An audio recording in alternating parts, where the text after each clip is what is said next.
Star Wars. Hello, you beautiful nerds. Welcome to the Banthas podcast, where we talk about sci-fi, fantasy, horror, and all the popular art that we love. Also, we do it drunk. Mostly drunk. Drunk. Always Buja kaka buji dato. Yes, if you didn't know, we are fluent in Huttese over here at the Dark Banthas channel. I'm your host, Jedi Master Grayson. I'm joined as always by my co-host and brother Bill. How you doing? I'm doing great. It's motherfucking Star Wars Day-ish. Star Wars Day-ish. That's right, guys. This is a very special episode of the Drunk Banthas podcast. It's pre-recorded, so we can give you that sweet content on May the 4th, Star Wars Day. But as always, talking about Star Wars is always more fun with friends. It's always exhausting. Yes, also that. He is a lover and a fighter, and he's the funniest guy I know besides myself. Money Starweather, what is going on? What's happening, man? From a far away galaxy of mine to a far away galaxy to yours. Thank you for having me. I was here. Here we're breaking down the Star Wars Holiday Special. So I watched it about 100 times, and I'm totally here to talk about it. So that I know that's the only thing that we're going to be talking about. And did I get the wrong memo? No. Yeah, The- unfortunately. You got all the wrong stuff. Okay, whoever's sending out these memos, the last few times I came on, does it hold up?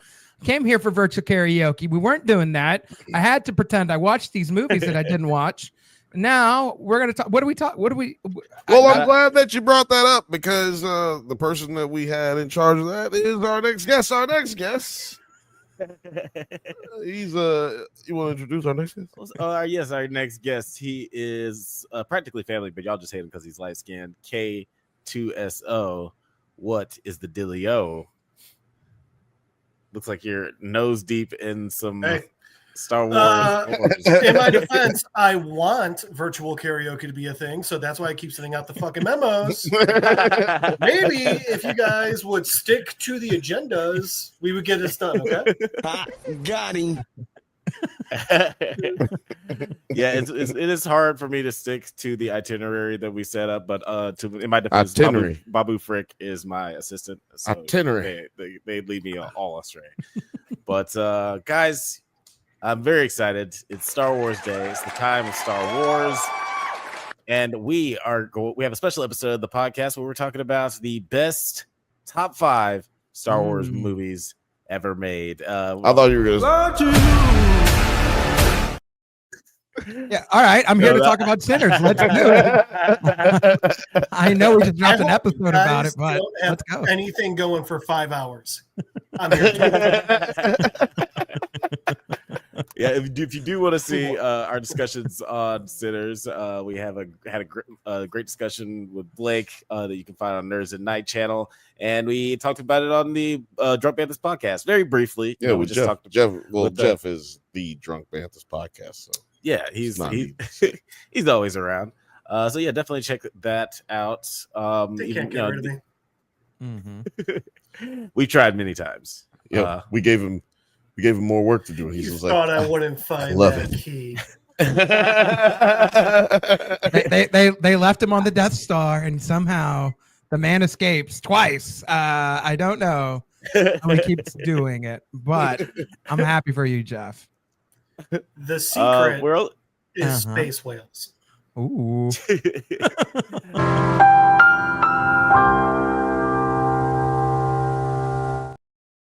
We're only going to be talking about live action theatrical release films. So no Star Wars Holiday Special. We're not talking about the Clone Wars, Bad Batch, any of that good stuff. Just going to be focusing on the theatrically released movies. We had an in-house vote. Jeff's going through it. K2. We all gave our top 5s and some of our top 10s of our favorite Star Wars movies. We gotta let him speak his mind. What's the problem? Cartoons are people too. They matter. And I mean, I don't know how you can think so little of holiday specials. In what other fashion do we get to meet Chewbacca's family? What he's fighting Too far. Yeah, it's not often you get to see a geriatric Wookiee masturbate to a pop star. It's good times. It's interesting movie. It's what But, the people want.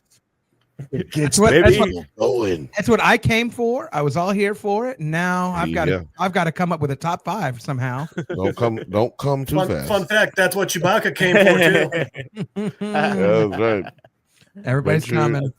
Don't come too hard. Just make sure you do it everywhere.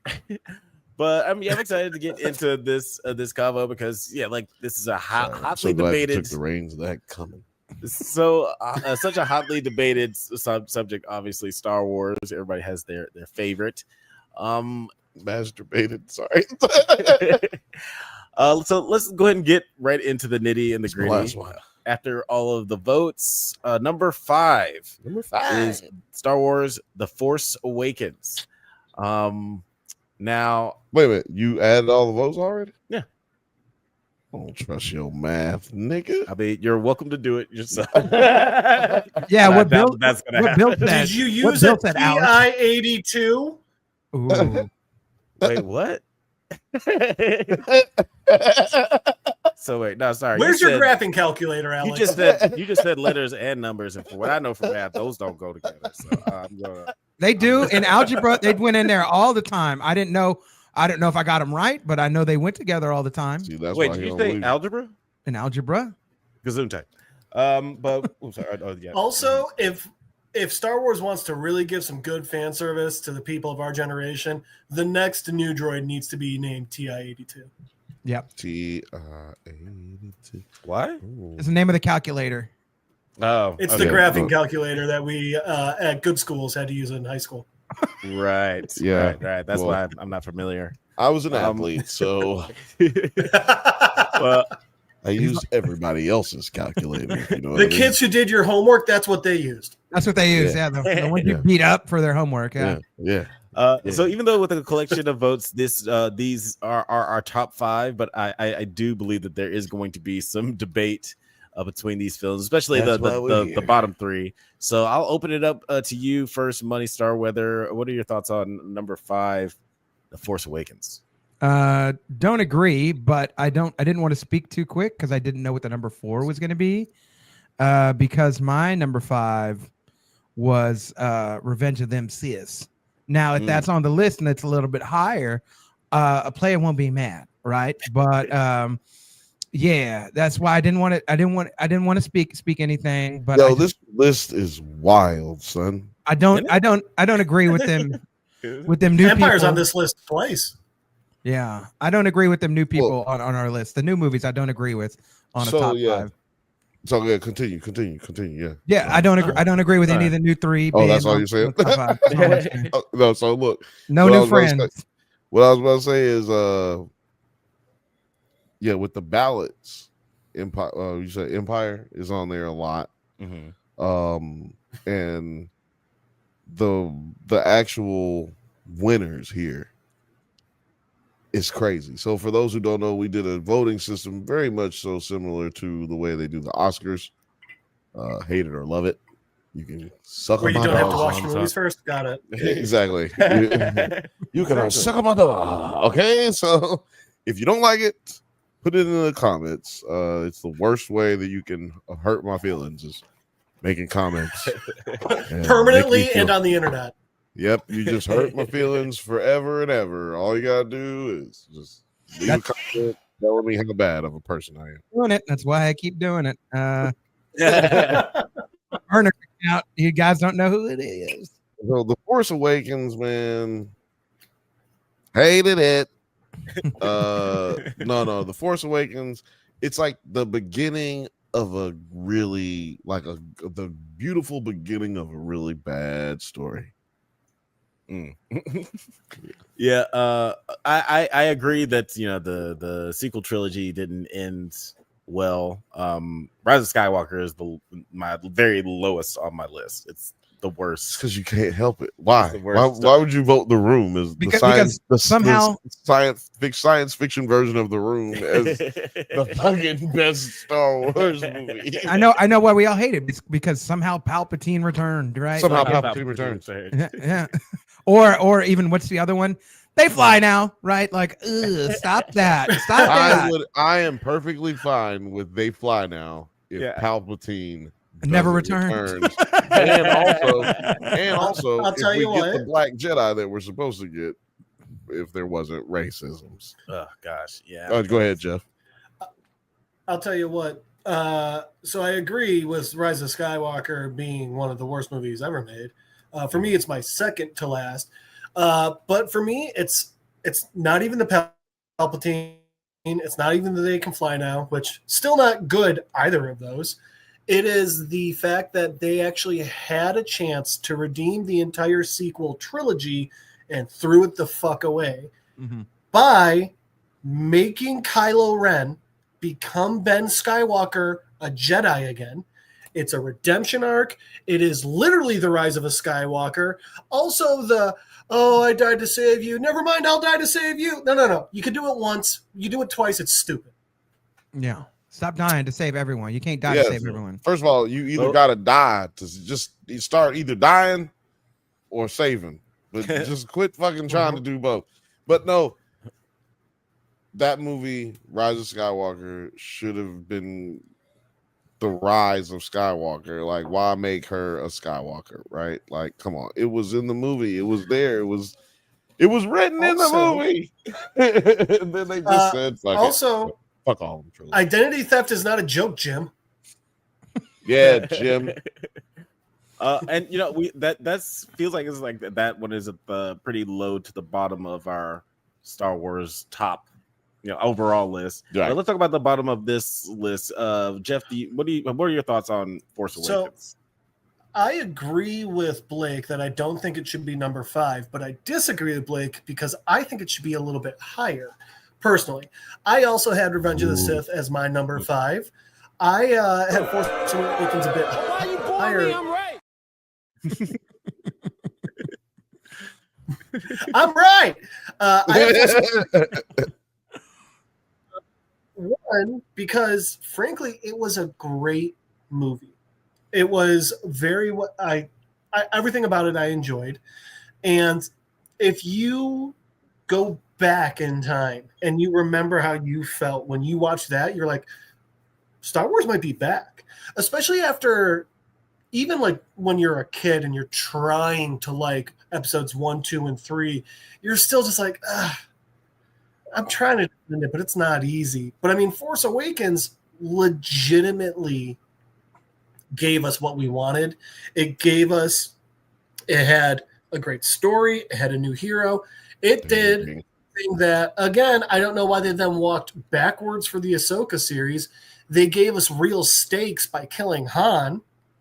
It was a great movie. Hashtag kill Sabine. I do want to say setting us up for a great trilogy, and then hard. Sorry, that was the end of it. I do want to say this. I will say this would have been my number 6, so I'm not too terribly I'm not going to protest if it's on the top 5. I had a very fun time watching this. I was very excited when it came out. I watched it opening weekend, and for all the same reasons, right? That you're saying, Jeff. Like the hero, you have it feels like the first one. It feels like A New Hope, but like different, right? And it feels good. And yeah, they have to kill a legacy character, right? It's like what they do in Scream. They get like Scream 5. I'm not going to give away who dies if you haven't seen it, but like it feels like that. Like they're reintroducing something for the old fans, something for the new fans, but they're doing it in a way that's very familiar. And I also, too, one of the things that I did enjoy about that movie was very early on was what's his name? He plays the fucking pilot. Finn? Isaac. What's his name? Isaac. Oscar Isaac was one of my favorite parts, especially in the beginning, in the very like first few moments when Kylo Ren comes and he captures him, and he's quiet and he's like, "All right, so do I talk? Do you talk? Who talks?" Right? Like that was everybody laughed in the theater. I will always remember that moment. I laughed and I was like, oh, they're doing some like comedic writing in here. This brings a lot of joy to my soul, like that they're bringing in a little comedy in here. That's sort of what they're doing in movies now, right? Like a real, like just calling somebody out because there's this awkward moment. That for me was just a small moment, but I enjoyed it a whole bunch. I enjoy these characters like Finn wielding a lightsaber when he's not like a chosen anything so far. And I wish they would have done so much more with that. And then to go to the end and she's trying to hand the lightsaber to Luke. Like I remember leaving that movie feeling very hopeful for what was to come, only to be, like nut kicked, every 2 years after that. the next 4 or 5 years, right? Like I would say it was more of a forced nut kick. They did it from far away. Oh no! This was galaxy far away, mentally and emotionally, and force kick, like all the ways. You really touched on a lot of things that I'm just gonna say right now. So first of all, the reason why I can't qualify any of these, any of that trilogy, is because of all of the things you just mentioned about this movie. Promise, potential. The promise is the lies. And yeah, Boyega was supposed to be a Jedi. He was going to be a Jedi. Racism took over and they capitulated to, the fucking, I guess, the redneck Jedi fans out there. I guess it's really what it comes down Clan. to. Yeah, who knew there were so many Clan members that were fucking Star Wars fans? But it's really interesting because, like, now you have, like, there's this weird thing in America and all over the world, really, where people have these hang-ups, like, we're gonna do a black Jedi, and then everybody's like, you can't have a black Jedi, can't have no nigger as no Jedi. And then people like us are just like, God damn, man, that's fucked up. Like, why are we doing this? This is not necessary. And then there's a pendulum swing of having everybody be black and gay characters in comic books, like change their whole characters, right? And then everybody goes, you can't have that. And then there's this other pendulum swing of fucking like conservatism. It just swings back and forth where it's like, why are we making politics out of fucking fantasy stuff? Right.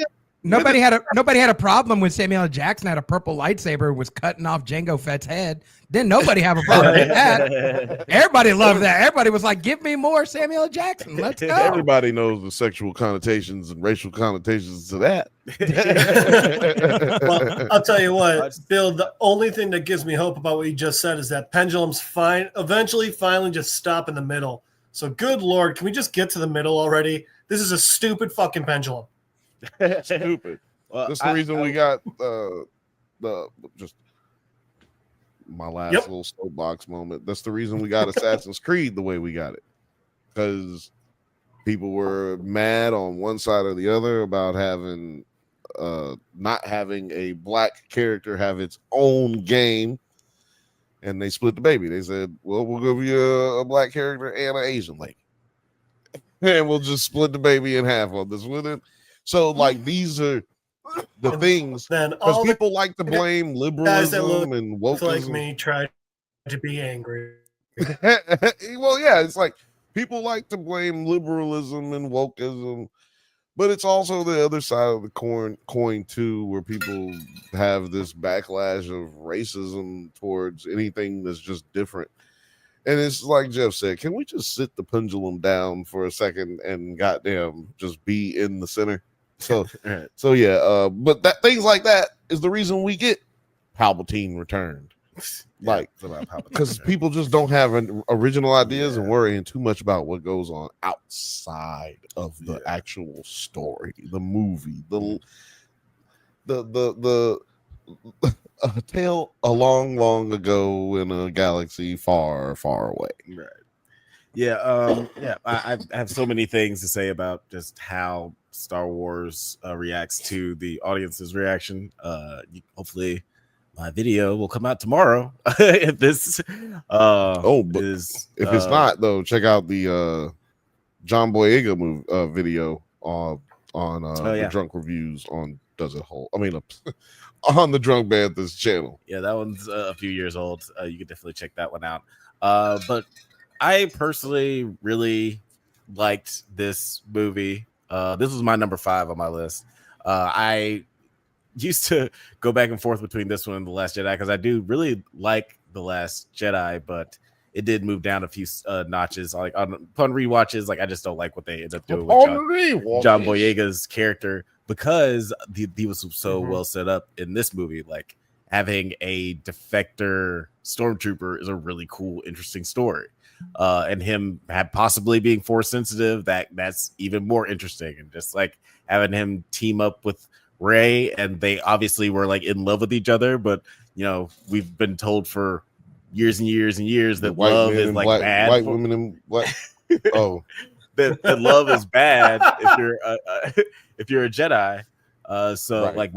That's also an interesting aspect of that. Like, what happens when two Jedi fall in love with each other? Alex, I'm going to add one more thing too, and then I'll return the mic right back to you. The trauma. It shows the trauma of being a fucking stormtrooper. Like the actual, like, he feels like bad for doing bad things. Like, that was a really cool moment. Smoking like, with cigarettes. To see he's like doing bad things and smoking with cigarettes. him and his friends, they yank the thing. Yeah. let's add a clip in here right quick. Pause. But yeah. The trauma of it is so it's so beautiful to see that, because we've not explored that. It reminds me of the conversation in Clerks that has to do with Star Wars, where it's like, the guy's like talking about, he's like, would you work on the Death Star if you were a plumber or something? And he's like, what? Because they were all innocent. And the guy comes in, he's like, I'm a plumber. I work for such and such union. And let me tell you, if you were a plumber, and they, no matter what the contract was, like, you know what the risk is, right? Yeah, right. Like, about the guy working for the mob, and he gets killed, and he's like, he knew what the risk is, even though the money was good. He's like, so you have to, if you're an independent contractor, you get to pick the jobs that you want. So just to go back to this, like, these kids were taken. These kids were taken. They're no longer, the cool thing is they're no longer clone troopers anymore. Like, right. So like, these are actually like people where the Empire's like, we don't have enough troops. Like, we just have to go to all these different planets and go take your kids. And it don't matter what it looks like. And it don't matter how they feel. And they still feel feelings, like, at the end of the day. That's a cool thing to go into. So go back to you. I'm so sorry. Just wanted to add that tidbit. That's a really hide your kids, hide your wife. You could have said to just hide your kids, hide your wife. They stealing everybody out here. Yeah. That's all you have to say. No, as much as I love the storyline in The Last Jedi with like Rey and Kylo, like the fact that they felt the need to teach Finn this story again in the second film is like, he very clearly knows about the perils of war. Like, he's a child soldier. Get off my boys nuts. Ding-a-lang, ding-a-lang. And so I thought that his story was really well done in this movie. It's just a fun action movie that just moves. And it falls apart a little bit in the third act, but I thought, and I hate that they did the thing where they make a new Death Star that's even easier to destroy than the last one. But other than that, like, it's a super fun Star Wars movie. It still cracks my top. Well, what about the fact that, and we've never talked about this. What about the fact that Finn how long has Finn have this anxiety, nigga? Like, he just all of a sudden, like, this nigga, like you said, he's a child war hero. Goddamn it! Like, it's assumed. I'm just hold on. I think hero's a stretch. Yes, that is. He was like a child war right in the middle of the road. No, you're right. It was a stretch. I dislocated my shoulder when I was doing it, but I was. But Stretch Armstrong. Yeah, there we go. my point is he had been doing it a long time. You know what I mean? Like it shouldn't be just like like all of a sudden one day he got PTSD. He was like a Vietnam vet all of a sudden. Well, I assume that, and sorry, not to cut you off, Jeff, but I was just gonna say that No, I you're good. assume that since they said that he said that he was just like mainly in sanitation, that was maybe his first fight, and then like when he finally saw somebody kill him. They moving niggas from sanitation. They move them from sanitation like goddamn Scarface. Hey, numbers is low. They don't clone people anymore. There's only so many children you can kidnap. Yo, that needs to be a bigger. That should have been a bigger part of the story. Then, absolutely. If it was that bad that we moving janitorial services over to combat, and that could have been like if you want to focus on like the perils of war in the second movie as like the B plot for Finn. Focus on that kind of stuff. Like that, there's a lot of stuff that they could have, really dug into with Finn that they just kind of forgot about. Go ahead, Jeff. But then we'll move on. I also like the idea of the Empire or the First Order or whoever just sitting around being like, yeah, but like we don't have a way of cloning people anymore. Like, God, how are we going to get more soldiers? And like Kenneth in the corner being like, wait a second, guys. Have you heard of kidnapping? It's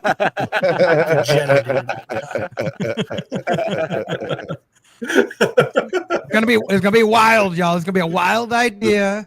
Hear me out. Just go with me on this one.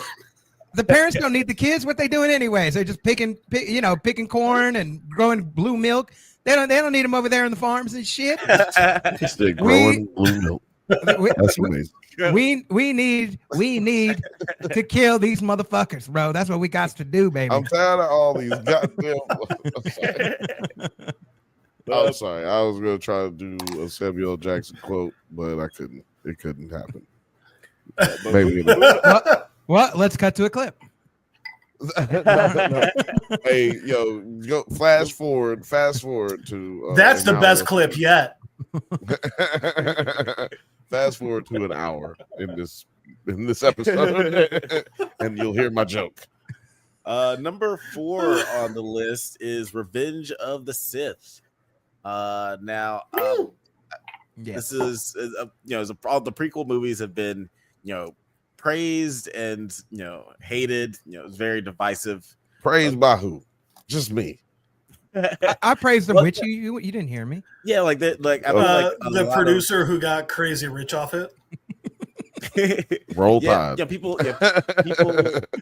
definitely credit Dave Filoni for quote unquote like reviving the prequels. Adding a lot of lore and TV shows that bump up all the actions that happened during the prequels.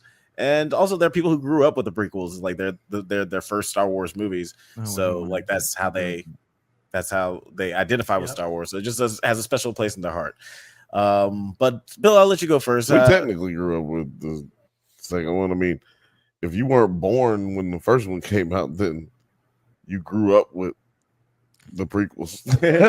But I mean, to be honest, I was gonna say that the theatric experience could have been it either was when they re-released it, or you were old enough and you caught it the prequels, right? That was one of the two. Or you I don't ever remember it being in theaters. They re-released when they did the re-release of when they added the new like effects or whatever. They re-released it in theaters for a couple weeks. Yeah, I do remember that, but by the time that's not. But you'd already seen it like 17 times before that. Yes. Yeah. So that's different. That's different. But I'm just saying. There's somebody. There's somebody's experience that maybe their parents took them there. That was their first. I'm just speaking in generalities, not my own specific experience. My specific experience, probably much like Alex, probably much like everybody here. I had seen all 3 of the original, and then my first theatrical experience was the prequel series, Phantom, Clones, and then this one that we're talking about here. That's all I'm going to say on that. Bill, back to you. Phantom Clones Revenge. Yeah. I like it. That's a great. Clones Revenge. That's a way cooler movie title. So cool, man. It sounds like, but unfortunately, it sounds like it has Steven Seagal in it. Do me a favor, please. Get out of here. Get out of here, man. He's the only Jedi without a lightsaber that just sort of Aikidos everybody. That's kind of cool. They said I couldn't have one. I couldn't have one. Because I couldn't make one. I said, I ain't going to make no goddamn one. I said, man, I'm gonna tell you these motherfuckers something, man. Goddamn. 4 minutes long. The movie's 4 minutes long. It's him running up and trying to kick a dude, and the guy cuts his foot off, and they just end the movie. And the credits are longer than the entire. But Bill, what are your thoughts on Revenge of the Sith being at number 4? And where did it land in your top 5? I think I saw something. Let me see. I Where's do my have list? your list. Pull up my list, motherfucker. I'm Okay, sorry. but only because you asked me so nicely. You have Revenge of the Sith as your number 5. Brothers. So you had Empire Strikes Back as your number 1, Star Wars Episode 1, Phantom Menace number 2. Whoa. What? You're fuck? spoiling, man. No, yeah, this yeah, is okay. just these are. Well, just yeah, I guess. mine. I guess He's I'll just talk I'm about that. aware. Oh, We'll get okay. all those. Okay, yeah, but I had it on. We're just talking about that one. Revenge 4 and 5. What were your 4 and 5? It was. I had it at. Yeah. No, Alex, can you tell me what my 4 was? Yeah, your 4 was Rogue One, a Star Wars story. Okay, cool. Okay, yeah, and then 5 was Revenge of the Revenge Sith. of the Sith. Revenge of the Nice, Sith. nice, Revenge nice. of the Sith. It was- There we go. Yeah. You know, I had to make sure Sorry, y'all had. I a pretty good freak out there. I'm sorry, I had to make sure it was some respect put out on the motherfucking name of the goddamn Star Wars. That's what we're here for. Okay, because y'all motherfucking be forgetting. Because y'all like got this trauma, and this trauma bonding of hating on the prequels. But the fact of the matter is they're not that bad. And actually, it's been proven because these new ones is terrible. Ooh, goddamn, they's bad. Because they tried real hard to try to make it better. We're gonna make these better. They gonna be so much better. Fuck out of here. Them motherfuckers garbage. I woke up the next day. There was so much shit in my bed. I had to get 2 new beds. You know what I mean? Like that's how bad it was. It was so bad. So I just feel like this is kind of, validating right here. 20 years of, going up to bat, fucking fighting, fist to claw. You know what I mean? I'm out here just fighting niggas verbally, never actually having to slap a person with a like Jedi robe on. That just seems disrespectful. What win do I get slapping a dude with a fucking lightsaber in his hand? What is that? So yeah, I'm glad now to be validated. Number 5, boom. What about you, Money Star? Whether I mean, it's actually number 4. Shit, man, that's amazing. It's so amazing. So I'm very happy that this is number 4. Rather than it was in my number 5, right? So what was my list? Number 5 was this movie, and number 4, I don't have. You don't have to tell number 4. You can just tell what this movie was, or you can tell us what you had. Well, since we're already at number 4, it kind of doesn't. I don't think it matter. yeah, My your number 4 was Jedi. Was Return of the Jedi. But Sith was my number 5. So I'm obviously very stoked that it's a bit higher, because this was my favorite of the prequels, even when it came out. As they came out, I love Phantom Menace. Obviously, I'm a kid. Whatever the toys I still have all the toys. They're still in the boxes. I wasn't like the biggest fan of Jar Jar Binks even as a kid. I was like, this guy's a little on the spectrum. Does he ride the short bus? I don't really know, Right. So I wasn't like, oh, I'm a Jar Jar fanatic or whatever, but like I loved Qui-Gon Jinn. I absolutely loved some of the lore that was going on with like, this is how we get introduced to Kenobi. Okay, the pod race scene, right? Like Phantom Menace. There was a lot of stuff to the prequel that I really loved, but this one for me, and I really enjoyed Attack of the Clones. That has a special place in my heart just because of the big fight scenes. There's like 45 minutes worth of fight scenes, right? Like that last bit of it. It's so cool. Whether you're like, oh, that's real or not real or whatever, fucking looks what. We ain't never seen Yoda fight before. That's kind of crazy. I didn't say it was good. I said that's kind of crazy, you know. But that was neither here nor there. Christopher Lee being Count Dooku. Let's talk about this. Hold on. Dooku. We can call him Dooku if you want to be professional, but you know, me and Hims was on the. Oh, there it is, right there. He's lighting up. I can't believe I put mine away. I just wanted to say thank you to Bill for not slapping me. I remember watching this movie though in theaters the opening day that it came out, and I was senior in high school. I think it came out. Did it come out 06? Am I wrong? Can you look that up real quick as I'm talking? I just want to verify. I think it came out in 06. 05. 05. But then it was still a senior. 20-year anniversary. Okay, I was still a senior when it came out. No wonder it's out of the theaters right now. I was still a senior when it came out. But yeah, I loved how dark the movie got. Right, like we hadn't seen a dark movie like this since like Empire, where it's like the tone feels dark, bro. Anakin kills kids, and I remember children's. I remember the scene ended like it just like sort of swipes, right, the little swipe that they do, and like I felt like that meme of Padme and Anakin. I don't know if we could pull it up or you can pull it up in post, where it's like Anakin and Padme are talking in the field, and yeah, you do it in post. It's gonna make it funnier. But where they're talking in the field, and she's like, you know, Anakin says something, and she's like, "But you're not for real, right?" Right? And he's just like staring at her. Like I felt like that. I was like, Anakin, you really didn't kill kids, right? Right?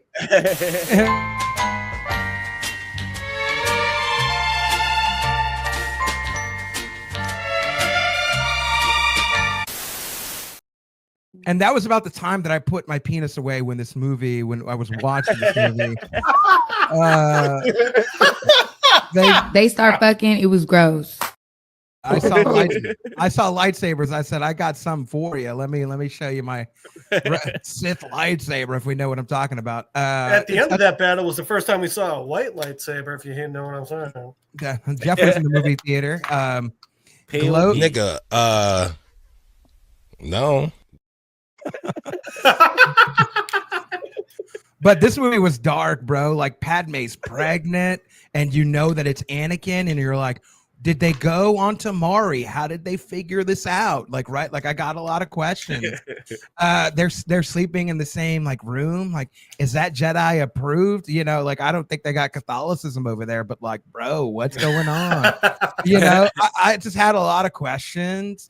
But also too, Obi-Wan looks so like more refined, and then we get introduced to Bail Organa. Like this movie does a lot to do a good setup for the rest of what's going to come. That whole battle, like let's be honest, that whole battle on what's the planet? Mustafar.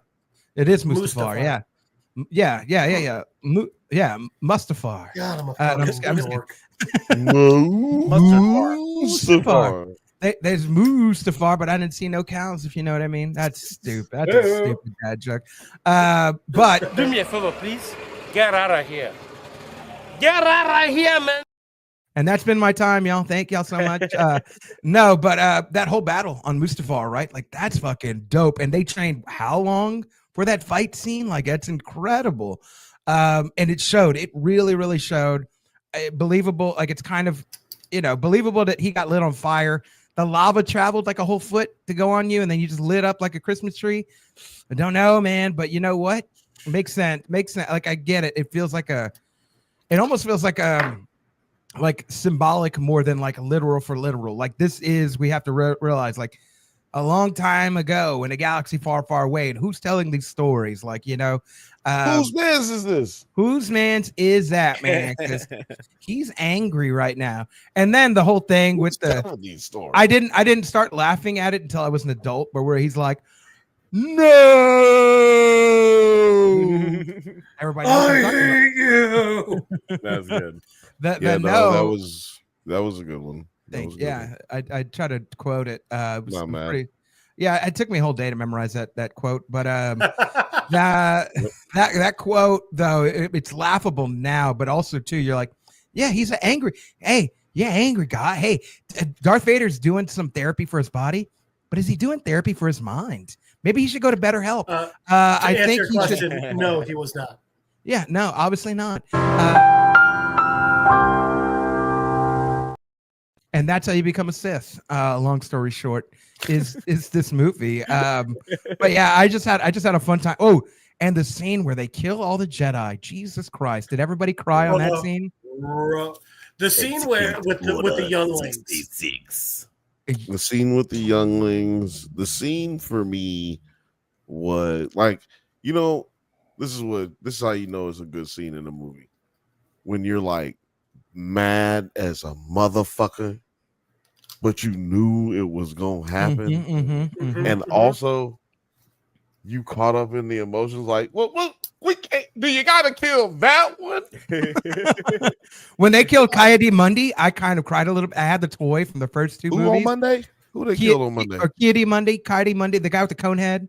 The conehead elder figure. When they look, I'm not making fun of the way you pronounce it. By the way, terrible person. I didn't ask about that. That's not what I said. I didn't say that. I said I cried. Was he touching Jedi? Was he touching younglings? No, just Jeff. No, no. Well, but I asked him to. He said, "You're not." No, it's like enough. He had a couple of wives, even though Jedis weren't supposed to, and like. Okay, so he was the cool Jedi. All right. A couple of them were like about to die, and he was like, "Okay, I'm gonna go that way. You finish dying now." Like shit like that.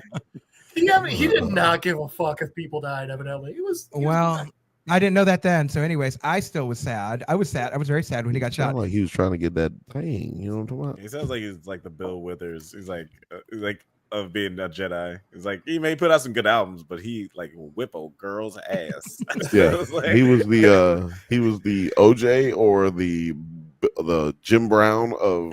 When it feels like he's like the Homelander of Jedi, kind of like just kind of like. Yeah. Did you die? You die. Whatever. We're not going to Homelander territory. No, I'm with it. I'm here for it. That sounds about right. What Jeff said. I just had an image of him. Like that Jedi lady with like the half bald head and shit, and him just sitting there being like, milk, blue milk specifically. So I have a question about the editing and the requests we can make to cut shit out. You can put all of your that might not have been the smartest thing to say, huh? You can send all of your requests to the Drunk Banthas Gmail. But what were your thoughts on this? On number 4 here, Revenge of the Sith. So I had it as my 5, and Force Awakens was my 3. So like they were just. So actually, that was I'm very happy with this Revenge of the Sith. So first things first. The top 5 100% deserves to have one of the prequels. Regardless of what you think, you could hate every single one. The fact that we got them, the fact that they were made, that we have this story, one of them deserves to be up here. And I could not agree more that one is Revenge of the Sith. I think there's also something to say about the fact that this being the third one and clearly the darkest, it was... I feel like it was a smart move for people who. So my older brother is 9 years older than me. Star Wars is his favorite thing ever. He introduced me to Star Wars. It's part of the reason I love it so much. So I think people of his age range and people of our age range, I feel like having the darkest one be the last of those prequel trilogies is so smart, just in the sense of like, okay, it's at a point where people watching can appreciate the not happy ending. So that I think is brilliant about it. But also like this one might be like the most real of the Star Wars in the sense of you got people acting on emotion. You have obviously Palpatine, greed, desire for power. You have the Jedi acting in fear, which is interesting considering how much they're like, no emotion.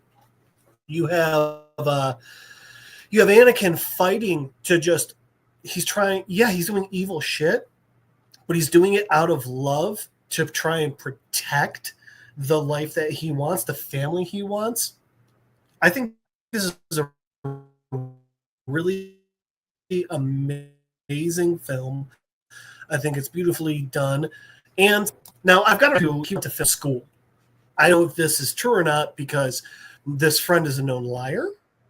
But he said one of the things about the prequel trilogy is the actors were actually told, like, maybe don't act as good because we want to try and match the energy of these new amateur actors from the original.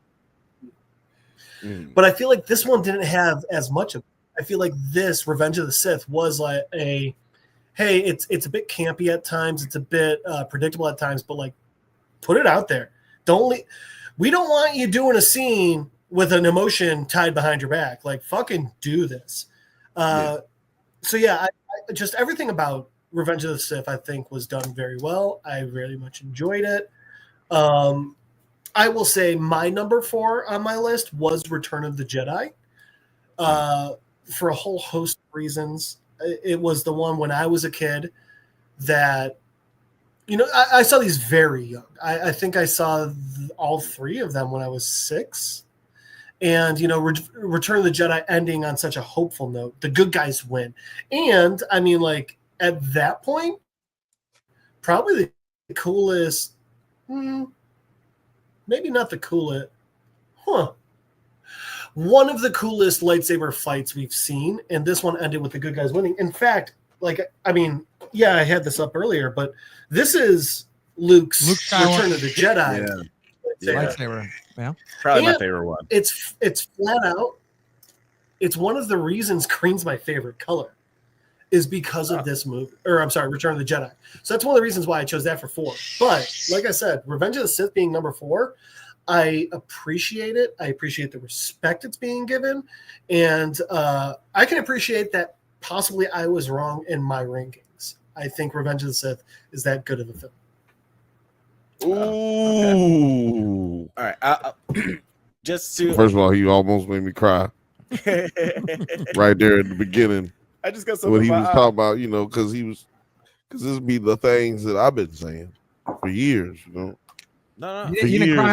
You didn't cry on mine? Like, what the fuck, bro? No, it's just because he made it sound important. Well, in Bill's defense, I am a lover and a fighter, so I'm leaving right now. I'm gonna tell you what he just did. I'm gonna tell you what Jeff just did.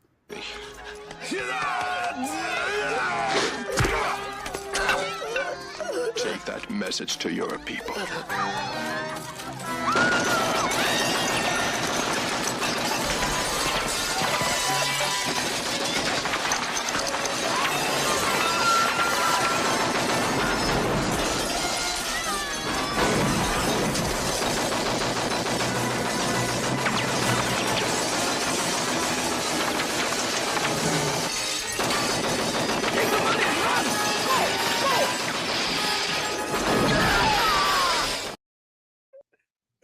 Okay, sorry. It starts to get funny. I mean, I love that scene, but I thought we weren't showing Star Wars TV shows. That seems so funny because, like, right when you think he's about to stop. Hold on. It's so funny to us.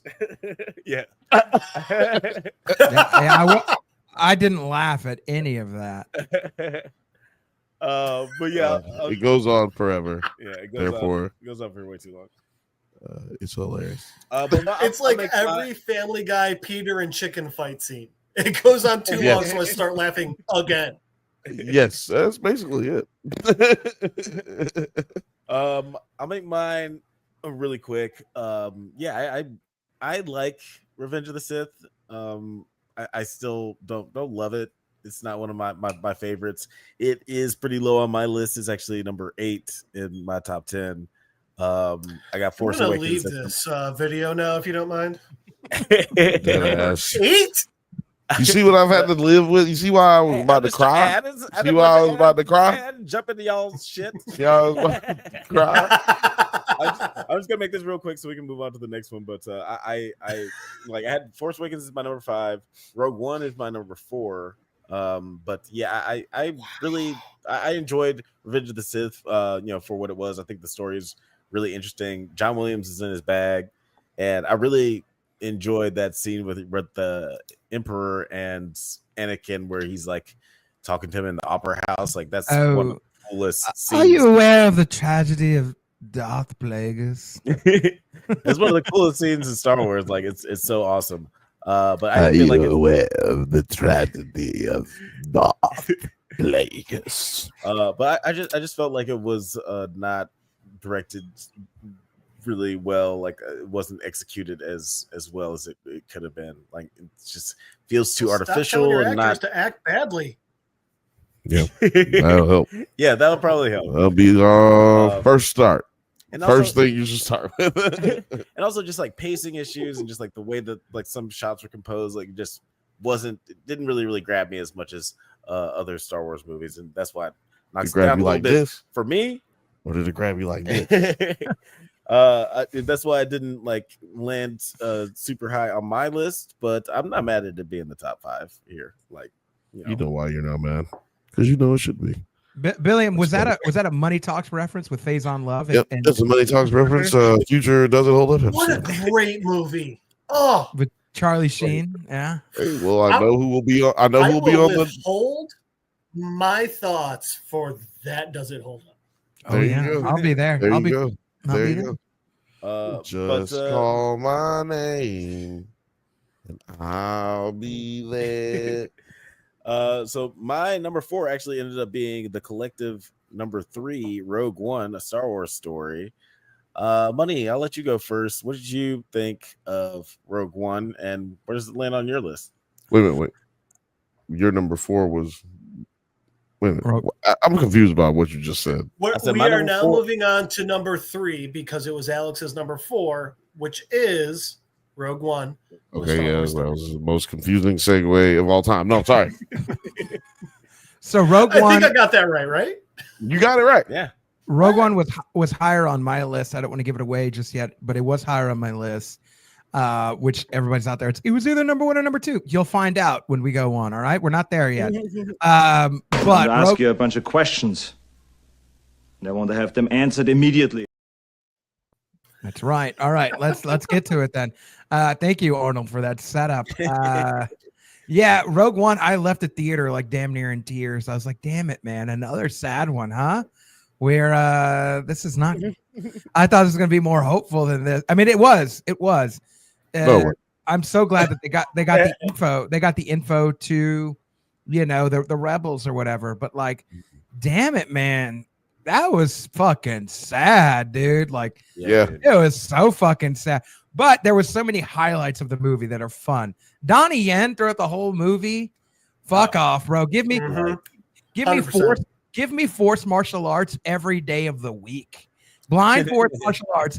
Give me some blind force Tai Chi every day of the week. Let's fucking. Why haven't they done that more? Honestly, why is this the only movie that does that? Can I just interject this? I'll let you intervene. Bill, thank you for asking. No. So anyway, just before I forget this shit, because this is one other thing that makes the Rise of Skywalker sucks. Like these motherfuckers did all of this shit in Rogue One only for Palpatine to return, nigga. Bro, are you kidding me? Are you fucking kidding me? Died for this. Are you fucking kidding me? If you can see, if Andor, you go in the episode of Andor and be like, "Hey, Cassian, check it out, dog. Palpatine returned." Somehow Palpatine. And then oh my god, somehow. No, and then I would go, fuck this. It goes off. No, yeah, and then I was like, nigga, no. Yes. That is how you do a clip. Well done, sir. No, yeah, but yeah, Rogue One, man. So many highlights. Forrest Whitaker has that. What's his name? Saul. Saul. I don't know. Saul Guerrero. Saul Guerrero. Okay, he got a Mexican last. So they made him Mexican too. He's from Puerto Rico, yeah. So Guerrero. Guerrero in Spanish means warrior, so kind of crazy. He a mixed kid. Yeah, I need some Latin represent. Everybody complains about black representation, Asian representation. Where's the Mexican representation in Star Wars? I kind of want to hear about that. Where the fuck is that? I guess.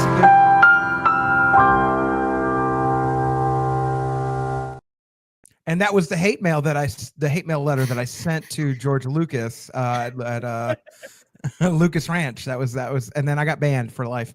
And then he made Rogue One a Star Wars story. Well, and then they put what's his name? The guy who's the head of Andor. What's his name? Tony Gilroy. Yeah, the guy who's the main dude in Andor. Andor Cassian or whatever his name is. Oh, Cassian Andor. Cassian Andor. Yeah, he's a Mexican dude. I guess we get some Mexican representation finally in this movie from him too. Diego Luna. That's him. Yeah, he's great. Very Mexican name. Yeah, exactly. We need some representation under my administration. Get lots of representation. I love representation. I love feeling represented in this movie. Kind of honestly.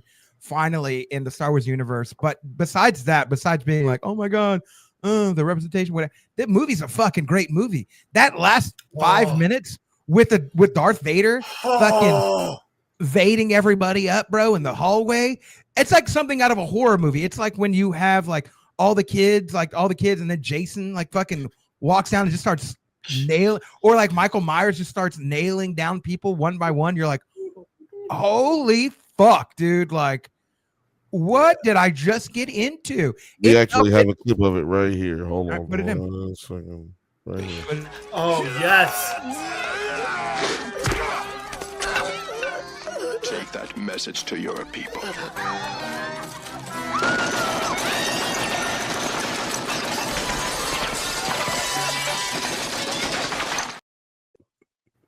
Oh, I was yeah. excited. I was happy. And then you pulled an Alex on me. Yep. And now I just want to break things. But I'm in my home. That scene right there, though, like you think the movie ended, it's already sad. Whole fucking planet blows up. Your heroes blow up. Like there's no heroes left.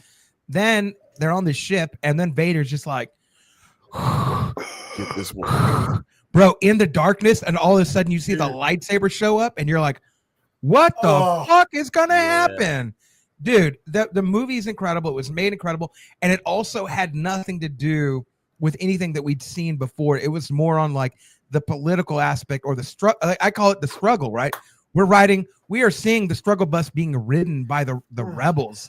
Yeah. And it's such a great intro to go from the Sith time into the New Hope, because you're like, bro, these guys are getting beat up left and right. Like, we do need a New Hope at this point, because like they're riding on fumes, bro. They on E, and the light came on the gas tank, and the gas station is 10 miles away. Can they make it? Can they not? Like, I don't know.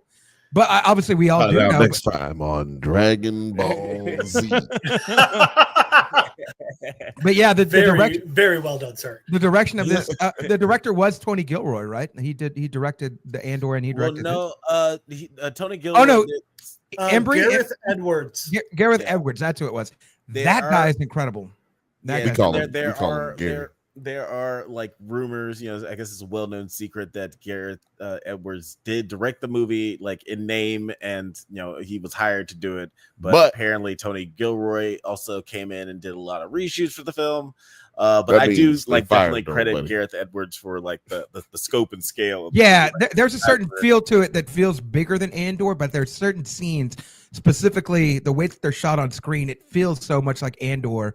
Which is why I thought of Tony Gilroy, because I'm like, it just feels like they took the same person, put him on Andor. They're like, just do Andor and do a show in depth about this, and it feels that way, and that's why it feels good, and that's why it is good.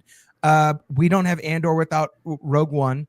Rogue One's such an important part of the Star Wars universe that I think nobody knew that they needed.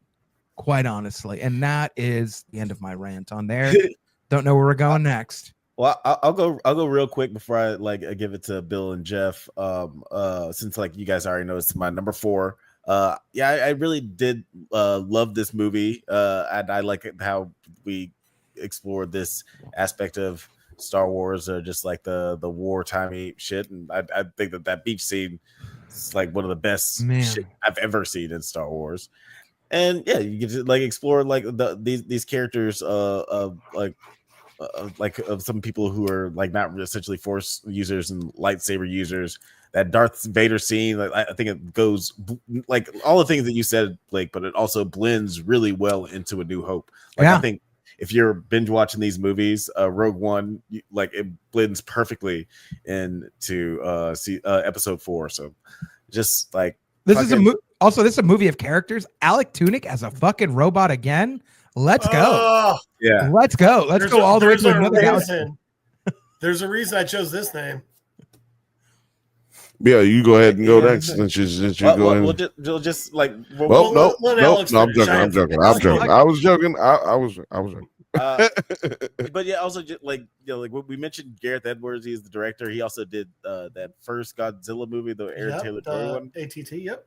So he's really good at like this scope and scale. Like I love seeing the shots of the Death Star while it's being constructed, because he's really good at showing how like these enormous ships that you see all these commanders are flying on. We see how huge they are, and then seeing it fly next to the Death Star being constructed, it's just like makes you realize how massive it is. Seeing it over the sunset, it's like it's beautiful. It's really a visually the most beautiful Star Wars.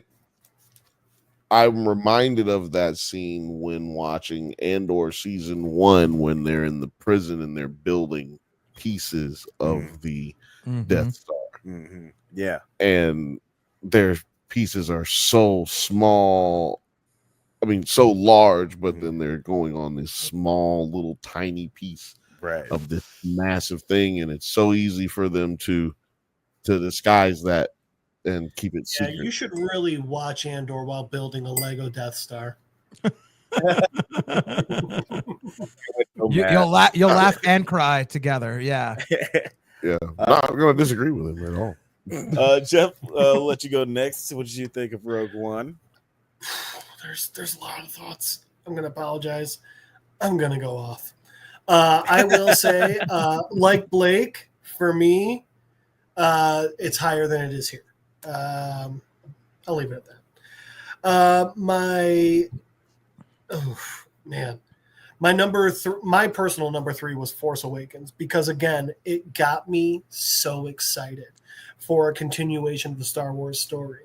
That is, by the way, the judgment on Force Awakens being number 3 is a judgment on solely that movie and nothing else that came after. But right now, I'm talking about Rogue One. So I'm going to talk about Rogue One.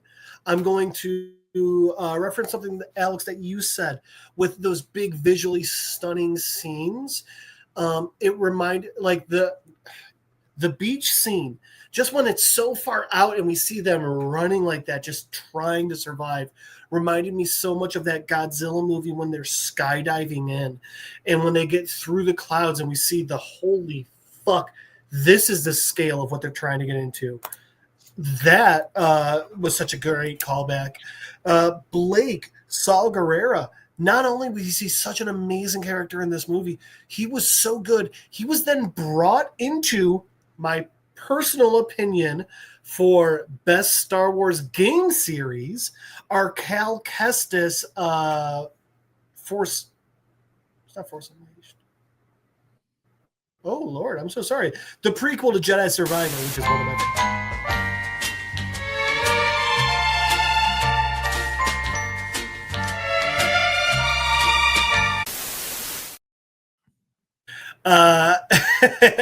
It was Jedi Fallen Order. I'm so sorry.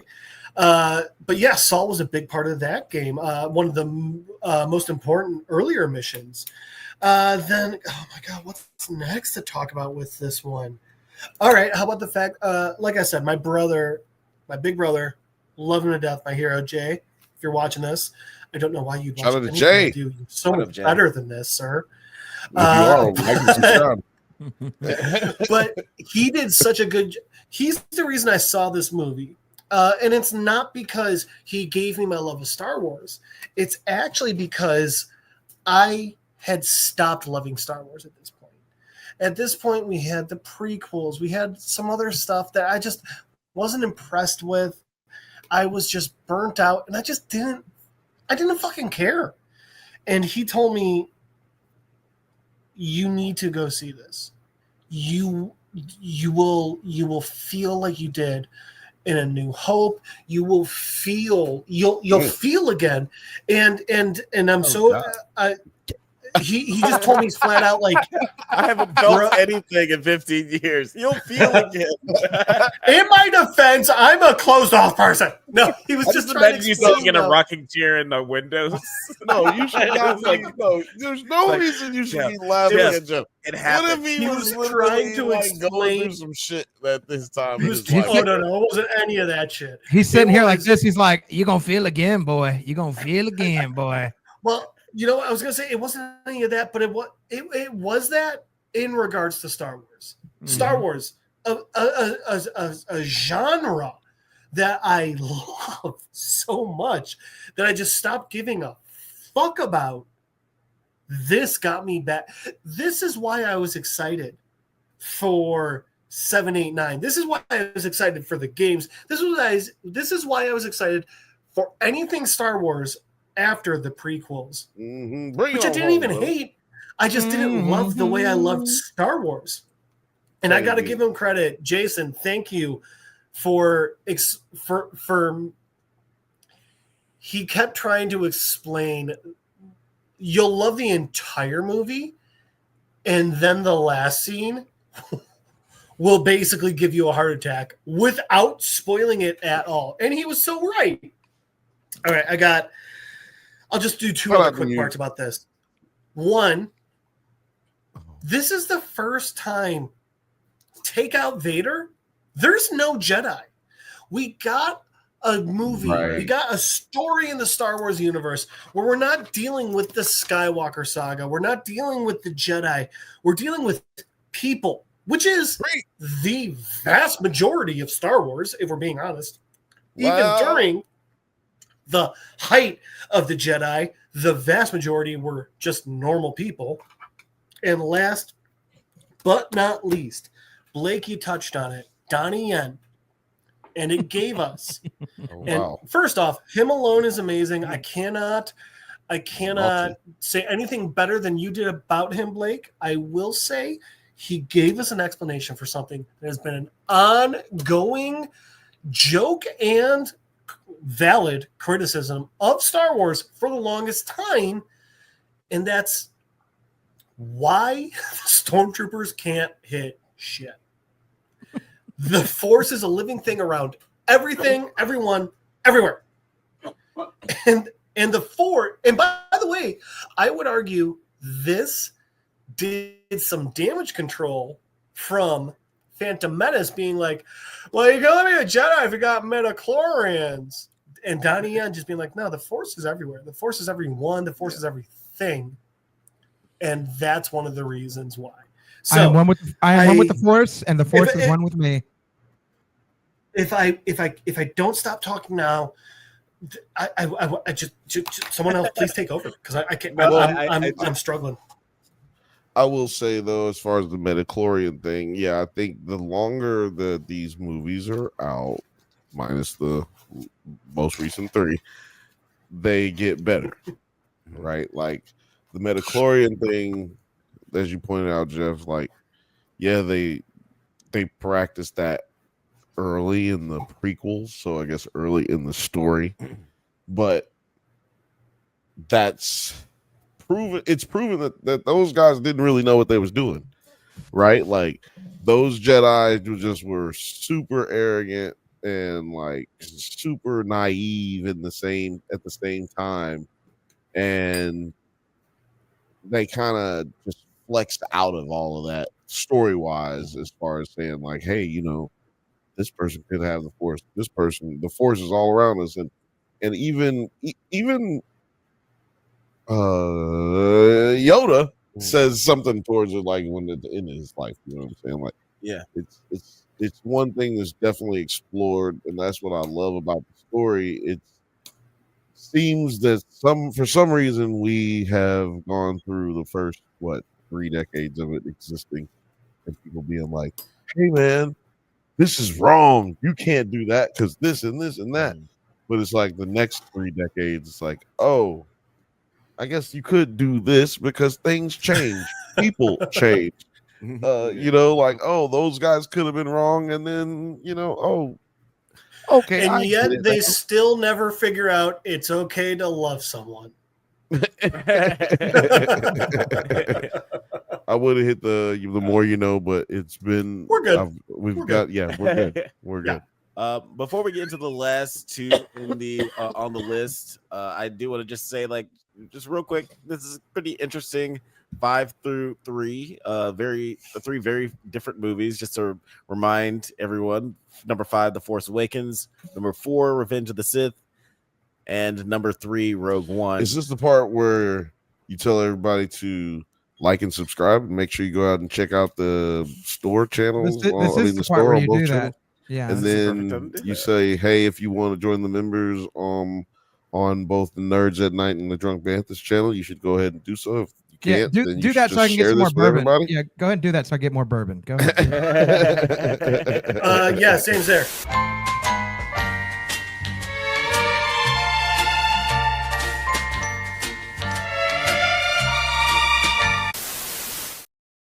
Ladies and gentlemen, this is a real bourbon break. Bang,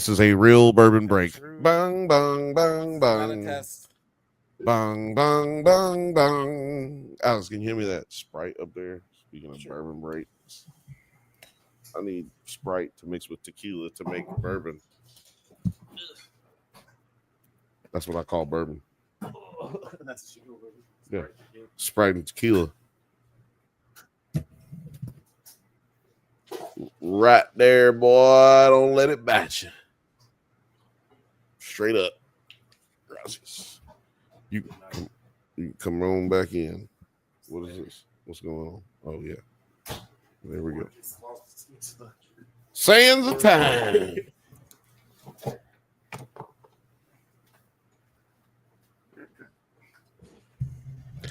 Two-minute penalty for bourbon. Bong, bong, bong, bong.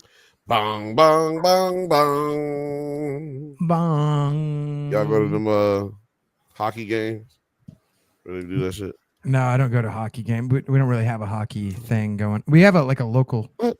Oh, I guess not Austin. There's Dallas. Yeah, that's 4 hours, and I'm not gonna go. I'm not gonna go watch the Stars. I get out of here. I mean, but you could be a fan though. It could have been. It is a possibility for you to live in Texas and be a fan of no, not for me. Of the Stars. I only watch 2 sports. Why would I watch the other ones? I watch boxing and MMA. That's what I do. That's why I'm a lover and a fighter, because I love stuff and I love fight. I love fight. I'm just probably go to the doctor, Blake. You've been talking really weird lately. I'm just a fighter. I'm a fucker and a fighter. It's very similar. Quick, before I was gonna pour you the Espolon. There's still small. Yeah, but, you drink Whitey's. You drink Whitey's tequila. I need shit on me while I'm doing. I need to buy you another. I need to buy y'all another Erodua for like mid-year sort of like summertime, because I know y'all love it. Did y'all love it or not? I feel like it's one of my favorite. Yeah, we loved it. Well, look, it's one of our favorites. We drink tequila around here. See, it's our mom's favorite drink, and it's our favorite drink. I didn't say it wasn't. I just said I need to buy another Erodua. Yeah, absolutely. I moved over to tequila. You don't know how to spell Umdula Oblongata? Sound it out. Yeah. So that's what I was saying. Jeff, is our bourbon is tequila and Sprite, but I'm gonna give you this point right here, Alex, to go from.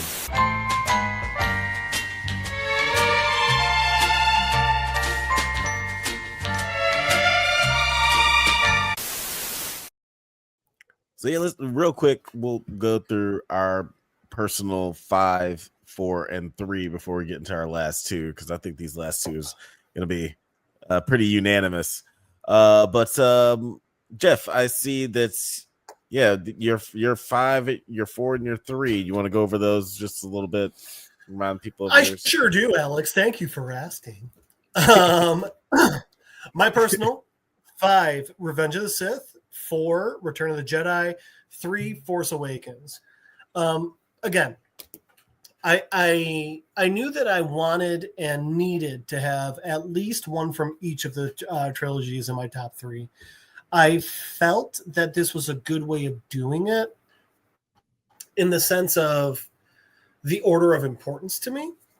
While the prequel trilogy, 1, 2, and 3, weren't my favorites, I do appreciate how important they are, especially the older I get. I will say part of the reason why I find the prequel trilogy so important is actually a lot of the fan theories. The Jar Jar is a Sith Lord, I find interesting. I would love it if they confirm it. Until someone who's written a single Star Wars anything, excuse me, professionally, I'm not going to believe it. But I think it's a fun theory. More importantly for me, it's there's one small thing from Revenge of the Sith, one small theory that I've heard that I personally believe and I think is good, and that is the whole, Palpatine studied all the former Sith Lords, including how to extend a life, and it wasn't her extreme sorrow that killed Padme. It was that Palpatine took her life force and used it to keep Vader alive. I believe it for a bunch of reasons. We don't have time. I've already spoken too much. So that's why that's my number 5. Number 4, like I said, Return of the Jedi. That was when I was a child. My favorite. God bless you. Excuse me. Force bless you. As a child, that was my favorite Star Wars movie. Obviously, and I'm a kid. Endor. Who doesn't fucking love Endor? 2, the green lightsaber. 3, the awesome fight scenes, things like that. And then my number 3 was Force Awakens. Again, it was the promise. It was the story that was being set up. I felt like it was such a great continuation of such an important, and I think that's the thing to remember. Star Wars is actually a very important thing to so many people. I felt Force Awakens was an important and well-made continuation of it. I felt it delved into things I never would have thought of. After Return of the Jedi, I'm like, everyone's happy. The world, the galaxy is great forever. But no, that's not the way the world works. Clearly, someone else is going to come in and try and fill up that fucking power vacuum. And Force Awakens explained it. They did a great job, and they showed another beginning of a Jedi story. So that's why my 5, 4, and 3. When you said vacuum, first of all, so many things there. You were talking about space, Spaceballs, vacuum, space in a vacuum, right? Boom, that's space. Like, that's crazy. Then we just talked about Spaceballs. So he said space, vacuum, space balls. We're talking about Star Wars, Spaceballs. Bruh, is there a clip that we have? Do we have I can't breathe in this thing. Yeah, that's a clip of Return of the Jedi, I think. That was a good one. Yeah, that's right after. That was, you hear me? was actually the desert. scene that I wrote. Yeah, he got muted after the fact. That's hilarious. Oh dear. It was a bad. It's gonna be an interesting video to Joke edit. ahead anyway. Fucking cut. Bill, I see your 5, 4, and 3. You see, do you want to read it off? You want me to read it off? Oh, mine? Yeah. Oh man, yeah. I'll read it. 5 for me was Star Wars Episode 3, Revenge of the Sith. Then number 4 was Rogue One, Star Wars story. Good movie. And 3, Star Wars A New Hope. Good movie. Oh. Yeah. That ended up in your number 3. That ended up in my number 5. Yeah, Number solid 5. Solid 5 through 3. My 5 is the best 5. No, I'm done. Anything you want to add? I didn't want to say if you want to add before. My list is what it is, sir. My list is not what it is. It's out of sight. It's dynamite. My list is what it is. Jive Turkey. Go ahead and move on to another list. Yeah. Trying to make me change my list. They're going to change my list. Ain't changing my list. My top 5 or my 5 through 3. My number 5 was Force Awakens. Number 4 was Rogue One, and my number 3 is Solo. I love.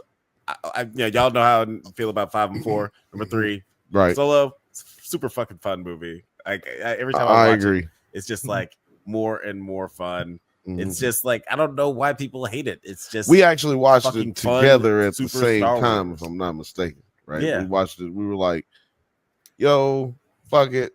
We just got this new Disney Plus thing. Who cares? We'll try it. We'll try it out." Everybody said it was terrible, but we'll try it out. And we watched it. It was like, that was a good movie. I actually love this. That actually was not a bad movie. That was a tasty burger. That was a tasty burger. I could legitimately say that like there are some of my favorite Star Wars moments in that movie, and they're like really high stakes, really well shot. Fucking Ron Howard in his bag, and I actually loved Alden Ehrenreich as Han Solo, and I love Chewie in that movie. Chewie actually has conversations with people in that movie. Like I love Gambino as Lando Calrissian. Doesn't make me love the whole movie, but I love him as that. Right.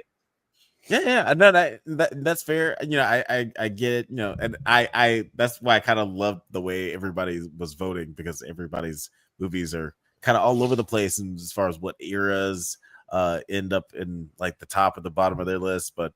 Yeah, me personally, I just wanted to give Solo. I'm not mad at Solo being in any top 5, because Solo was a shit on movie for no reason, and it was unjustly damned to the depths of bad moviedom, and it shouldn't be the case. Yeah, it's definitely not one of the worst Star Wars movies. It doesn't deserve that. It doesn't deserve that, right?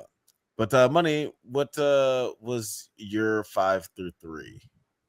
You have it in front of you, but I'll pull it up. I do have it in front of me. If you want me to rattle, we can speak for you. That's fine. If you need a representative, let me know. Man, what's up? I vote for him. So many offensive things. We will let we will let Jeff speak for you. That's okay, white man. I'm okay with that. I've fucked up enough shit. All right, my number 5 was this. I don't think we've talked about this movie, Revenge of Them Sith. That was my number 5. We haven't talked about that, but it was almost like Revenge of the Sith, but like it just more minorities. Return of the Jedi was my number 4, and then A New Hope was my number 3. Okay. So I don't feel like it's like a crazy like offboarding list. Not at all. Not at all. And I feel like this is really important. As the white man, I think I have some things that everyone needs to listen to. You know, I don't want to listen to Allman Brothers if that's what you're saying, or ABBA, or ABBA. Right, jokes aside, nigga. No, I do want to listen. But jokes aside, I want to listen to the Allman Brothers. I have a theory. I have a theory of why Solo was hated as much as it was. The first is that we just had The Last Jedi that a lot of people hated for bullshit reasons, which are girls can't be a Jedi. Why is a black guy so important in the universe? So I think like that carried over into hatred for Solo. Furthermore, the fact that the Queen of Dragons was so big in it, and at that time we had so many people so pissed we were waiting so long on Game of Thrones, I think that as well carried over into Solo hatred. I agree with you guys that Solo is actually a fantastic Star Wars film, deserves to be so much higher. Honestly, the only reason it's as low as it is on my list at number 8 is because I was like, number 6 has, if A New Hope isn't in my top 5, it has to be number 6. And then just parts of Last Jedi I very much enjoyed. And yeah. But I feel like the hate for Solo didn't come specifically from Solo itself. I think it came from just people being bitches and pissy and like, I hate Star Wars because Star Wars is woke now. And I think they just wanted to crap on it. Well, I want I'd to be tell so you. happy if the first of all, if Jeff is agreeing with us, that's a whole nother the reason for the drop right there. Just right there. Well, if you're gonna put that music, I've got something for you. Oh, hold on. We'll see if it's worthy of the. So we'll stop the music before we can talk. Yeah, we'll see if it's worthy of the. We got the documents to prove that Solo right now. We all know that Solo's funded by the CIA. What we do know is CIA was dropping buckets into Disney. We all know they were dropping millions into Disney. And what they want to do is go ahead.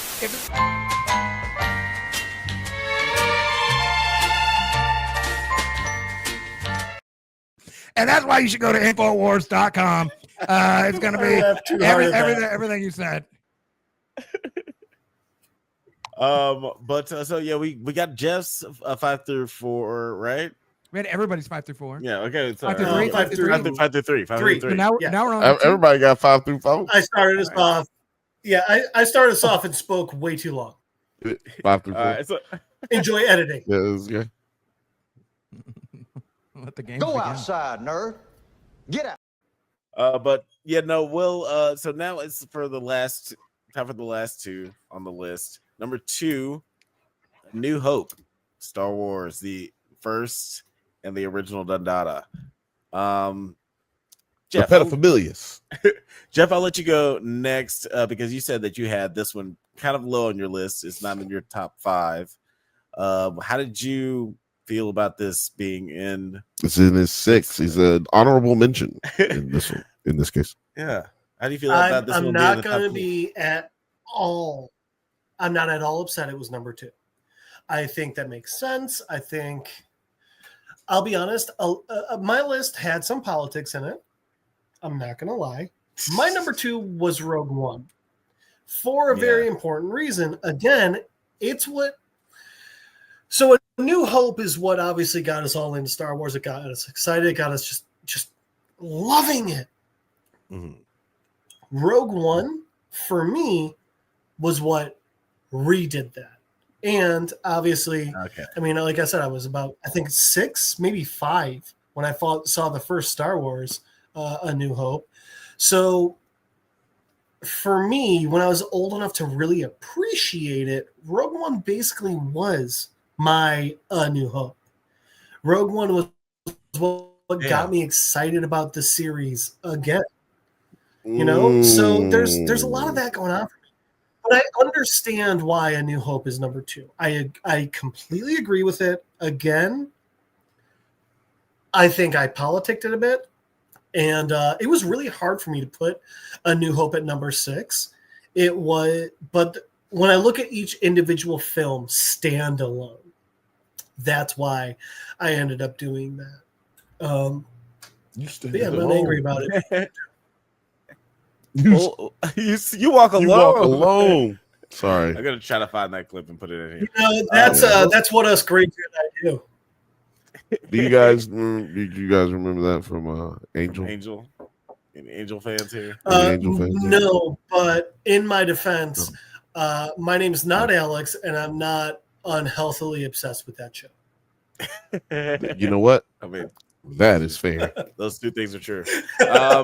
And that was Doritos' joke of the night.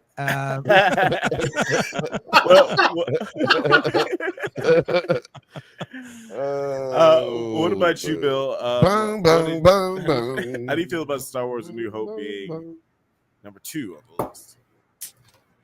I don't remember where I had it, so I think you had it at number 4. Let's go back real quick. Yeah, I think it was at number 3 or number 4. I'm not mad at it. Yes, you're number 3. Yeah, so I'm not mad, right? Number 2, yeah, it's cool. It win. I win. I fucking win. It's not a competition. He's like, it's not. It's not. But fuck it. He's like, it's not. But fuck y'all, I won. It's not a competition because I fucking won. It's not a competition because I'm here. You know what I'm talking about? Yeah, it's not a competition because I got out of fucking bed today. Okay? I came to win. New Hope. New Hope. Changed the game, man. It changed the game. You don't have Dolby Digital surround sound without A New Hope. Right? Yeah. You know what I'm saying? Like, that's crazy shit. They still haven't made anything better audio wise for a movie than goddamn Dolby Digital. You go to goddamn theater, you listening to motherfucking IMAX is renting that shit out. Exactly. So I'm just pointing out that they changed the game, man. So it's got to be up in the top 3 at least. Yeah, it's an upper echelon.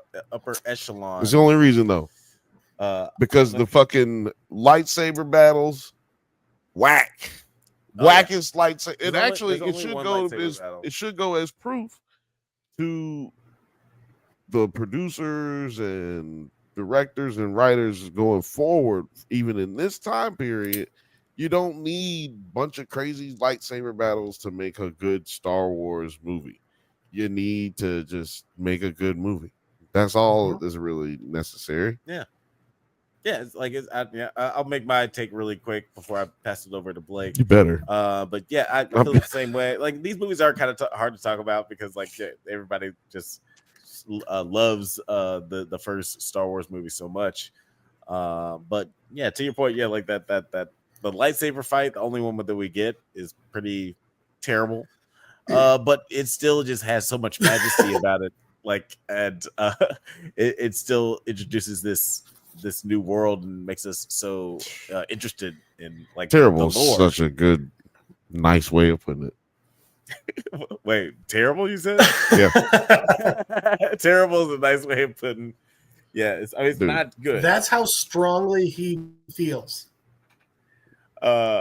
But yeah, it's still just like a really good movie. The way the pacing, like every time I watch it, it's surprised by how well paced and well shot it is. That first like 15 minutes is incredible. It's just really, really great movie. Though not perfect, like the next movie that we're going to be talking about. If you can do math, you can probably guess which one it is. But before we get to that, Money, what? I'll let you talk about. I'll let you. You know which one it is. All right. Before we get to the Phantom Menace, let me talk about this movie. I love the Phantom Menace. I'm going to frame it like this. And it's a very interesting way that I'm going to frame it because people, you either get it, you don't get it. So for those that don't know, I do a lot of murder mysteries, and I am hyper performative on Scream on the Nerds at Night channel. And if you go to Rotten Tomatoes, the way that Screams are rated on Rotten Tomatoes are Scream 2 is number 1, Scream 1 is number 2, and Scream 5 is like usually number 3. And the reason that Scream 1 is above Scream 5, I feel like, is the same way that I feel like A New Hope is the way that it is in here. And for my money, and I just want to let people know, when I did my list, A New Hope was number 3 for me, and I actually had Rogue One as number 2. So I say all that because you can't have the movie you couldn't have Force Awakens higher than this movie, because in the same way that you couldn't have Scream 5 above Scream 1. They're sort of reimaginings, remakes, screamakes is what they call it in Scream universe. Okay, talk about it. You can't have that without the original being there already in place. They're like, oh my God, this feels so much like the original. And then they did this extra thing, but remove that first part of the statement. If you were like, oh my God, they did this so much like the original, remove that and just be like, oh, they did this other thing. Yeah, that other thing is nice, but you need a reference point. A New Hope is such a great reference point for Force Awakens, right? There's so many similarities, parallels, things to draw from. But if you don't have anything to draw from, and if you're drawing from a shit movie, it's going to be a shit movie. But if it's a good movie and you're drawing from it, then the movie has to stand out even higher than that on the list. So I bring all that up because it's very similar to this, right? Like Force Awakens is in our top 5 as we've seen this evening, and A New Hope is just a bit more higher than that because it doesn't need to be a perfect movie. Scream isn't a perfect movie. There are better there's better kills in Scream 5 than there are in regular Scream. However, there are just things that are original, like they're just original. Like there are reference points that are original. You're like, they weren't doing that before. I ain't never seen no two suns and shit. I ain't never seen no lights. What the fuck is? I don't care how short it was. I ain't never seen no lightsaber. What the fuck are they doing? You know what I mean? Like that's fucking weird. The full. I never debated about. Get out of here! Get out of here, man! I ain't never seen no Jawa. What the fuck is a Jawa? What's a sand person? This thing's weird. Hey, look, like, wait a minute. First of all, we're not going to be saying racist things on here. Go outside, nerd. Get out. Go. I ain't got. We're not going to be disrespectful here. What's a saying person? Well, it should be Jua. I got you. But what do they used to call them though? Because everybody said that it was racist. What do they call them? Yeah, they were. Wait, the Sand people. If you're asking for the racial slur, you're not gonna catch me in that trap. No, they're real. It's not even a racial slur. It's literally the name of the species. I'm sorry. Look, I'm sorry. Okay, continue. I'm sorry. They do have a real name. They do have a real name. It's I know they do. I'm sorry, but it don't matter. It don't matter. Yeah, the real name is Jawa. No. If you can not those find a racial slur you're name being for them, racist tell me now. and I'll say it.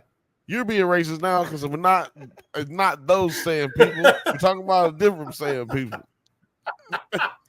Hey, Tuscan Raiders are not Jawas. Yeah. Tuscan Raiders. That's it. Tuscan Raiders. The tiny people in the Star Wars universe are the same as the super tall. Are the ding dings? We saw this in Spaceballs. I already know this. But yes. We were introduced. What do you mean saying people? But we were introduced to so many new elements in Star Wars that we'd never seen. Who the fuck is a guy in a mask? Like, what is he doing? What is this black dude in a mask? What is going on with exactly? But like, why does he have respiratory issues? Right? Like, why do they have stun guns? They like.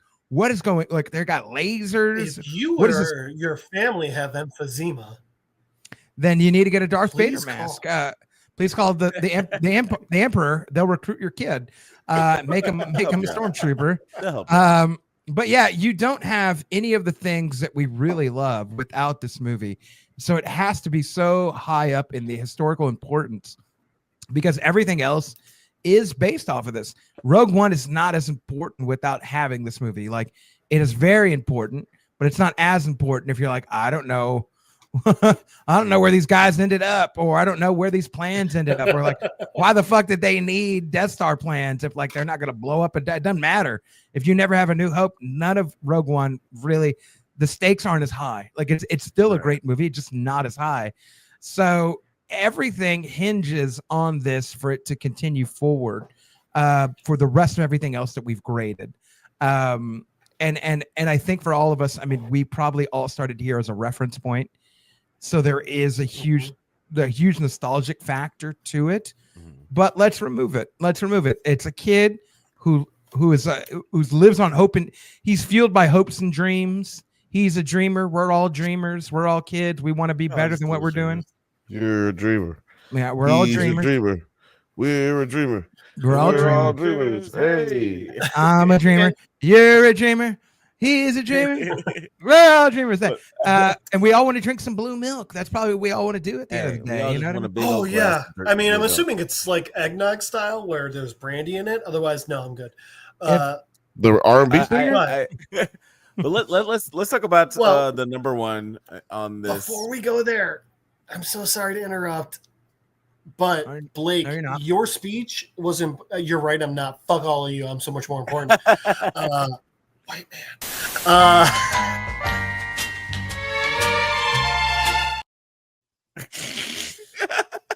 The immediate face palms from both of you. Continue.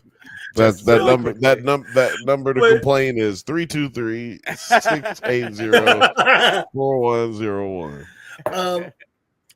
But Blake, you're when you were talking about A New Hope, it reminded me of one of the reasons why it was so widely accepted as so amazing and all of this is because Lucas, he was a very unknown director. And as a result, a lot of people were like, fuck this kid. What the hell does he think he's doing? No. You don't learn by going to school and studying film. You learn by getting out in the fucking trenches and shit. But no, Lucas, he studied. He actually took the time to learn what makes a great film.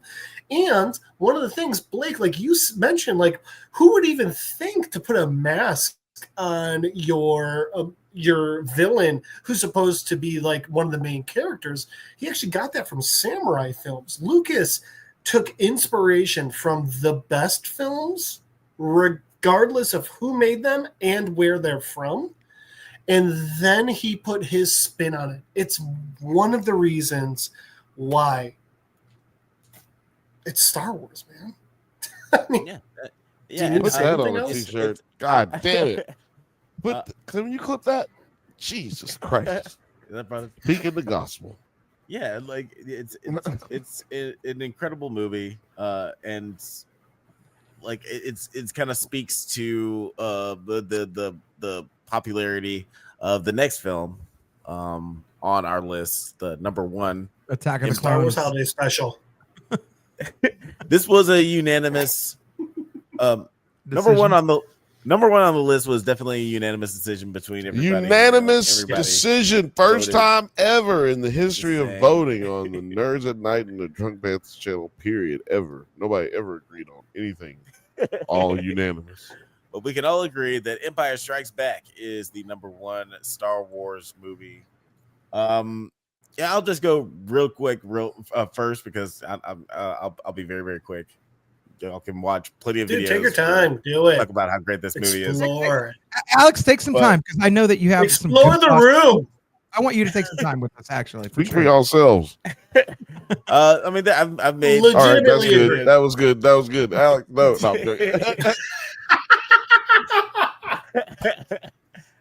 No, I just think that this is like such a great film. Obviously, A New Hope is incredible, but I feel like the second film really builds with the story, the character development.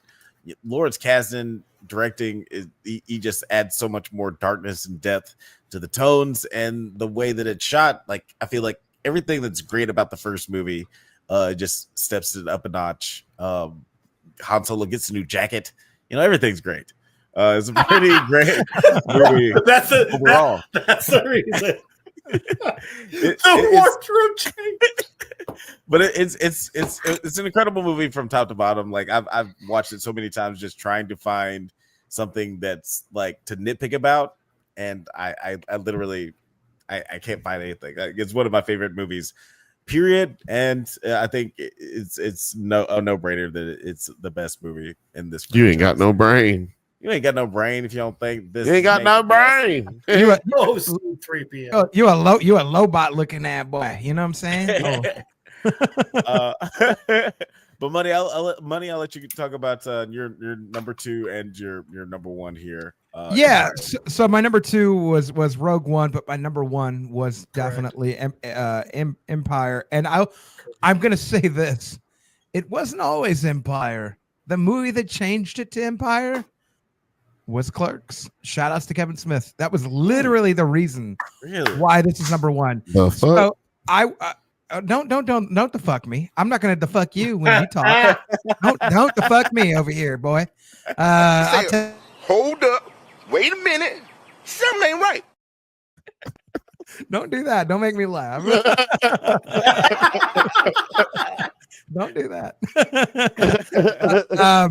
But yeah, I had always loved Return of the Jedi. It was strictly fun, and it ended. I always love happy endings. Everybody does. Not just from You're a Asian good massage man. parlors. Because I was 12. I mean, I guess that's a given, right? Everybody does. But I loved I like the happy ending of it. When I watched the first three before the new ones came out, I was like, this one ends happy. This is how the story should end, right? Like everybody should be happy. They should be singing a little Ewok song before they did the whole remix and mastering and shit like that. And yeah, they did the yub yub. That was the original song, and now they've remixed and mastered it, and it's like it's not yub yub no more. Give me yub yub. Anyways, what I went back to love about this movie is when I heard Clerks talk about, literally it was Dante talking to the homie, and he was just like, it's so dark. He's like, it's everything's so dreadful, and it's like it ends on such a low note. And he's like, that's life a lot of times. Like that's just the way life goes. It's so real. Like everybody's all fucked up. Han's carbonated. Princess Leia's out there. She don't know who's in love with her. Luke gets his hand cut off. He finds out that he's got a new dad. Like, what the fuck? And there's no resolution at the end. Like, Han may be dead forever. Princess Leia may be heartbroken. You really don't know forever. Yeah, Yeah, they might just almost be the newest version of the penny. Yeah, everybody's mostly fine. But like, it's Luke has a new hand. Luke has a new hand, but like, does he know how to like touch his peepees with it? Like, we'll never know these things, Like, we're never gonna find out. It's exactly why we have the saying on this show: hashtag kill Sabine. Oh, sorry, I'll kill you. Because all her fault. It's all her fault. No, we got because you have to stakes in have this movie, stakes. yeah. Exactly. You Yeah, have to big, set juicy stakes. Yeah. And if the less stakes I have, the more hungry I am. And one of the stakes. One of the craziest parts too. It's two parts in one. Is when Han walks in, and the fucking the stormtroopers are there, and Vader's there at the dinner table, and fucking Lando's there, and you're like, well, fuck you, Lando. Holy shit. And then Han shoots at Vader, and you're like, yeah, lasers kill everyone. And he's just like, boop, boop, boop, miming the fucking lasers. And you're like, you're like, oh, we're all fucked. If Han can't kill you, we're all fucked right now. Like, Blake, I'll say this to the point where they use that to show how crazy strong Kylo Ren is. In Force Awakens, he freezes the laser bolt. Yeah, he upped the ante. When you're a bad guy and you're like, oh, I know what my grandfather did, but let me up the ante. Bro. The sound design on that scene was so crazy. Kylo froze it. Vader caught it like T-ball, man. That was so awesome. And then you see fucking Boba back there too, and you're like, I don't know who you are, but I also don't like you. But also, I want to know more. I don't know what you're doing, but I want an entire show based off someone like you, but not you. Also, nice cheeks. I'm here for it.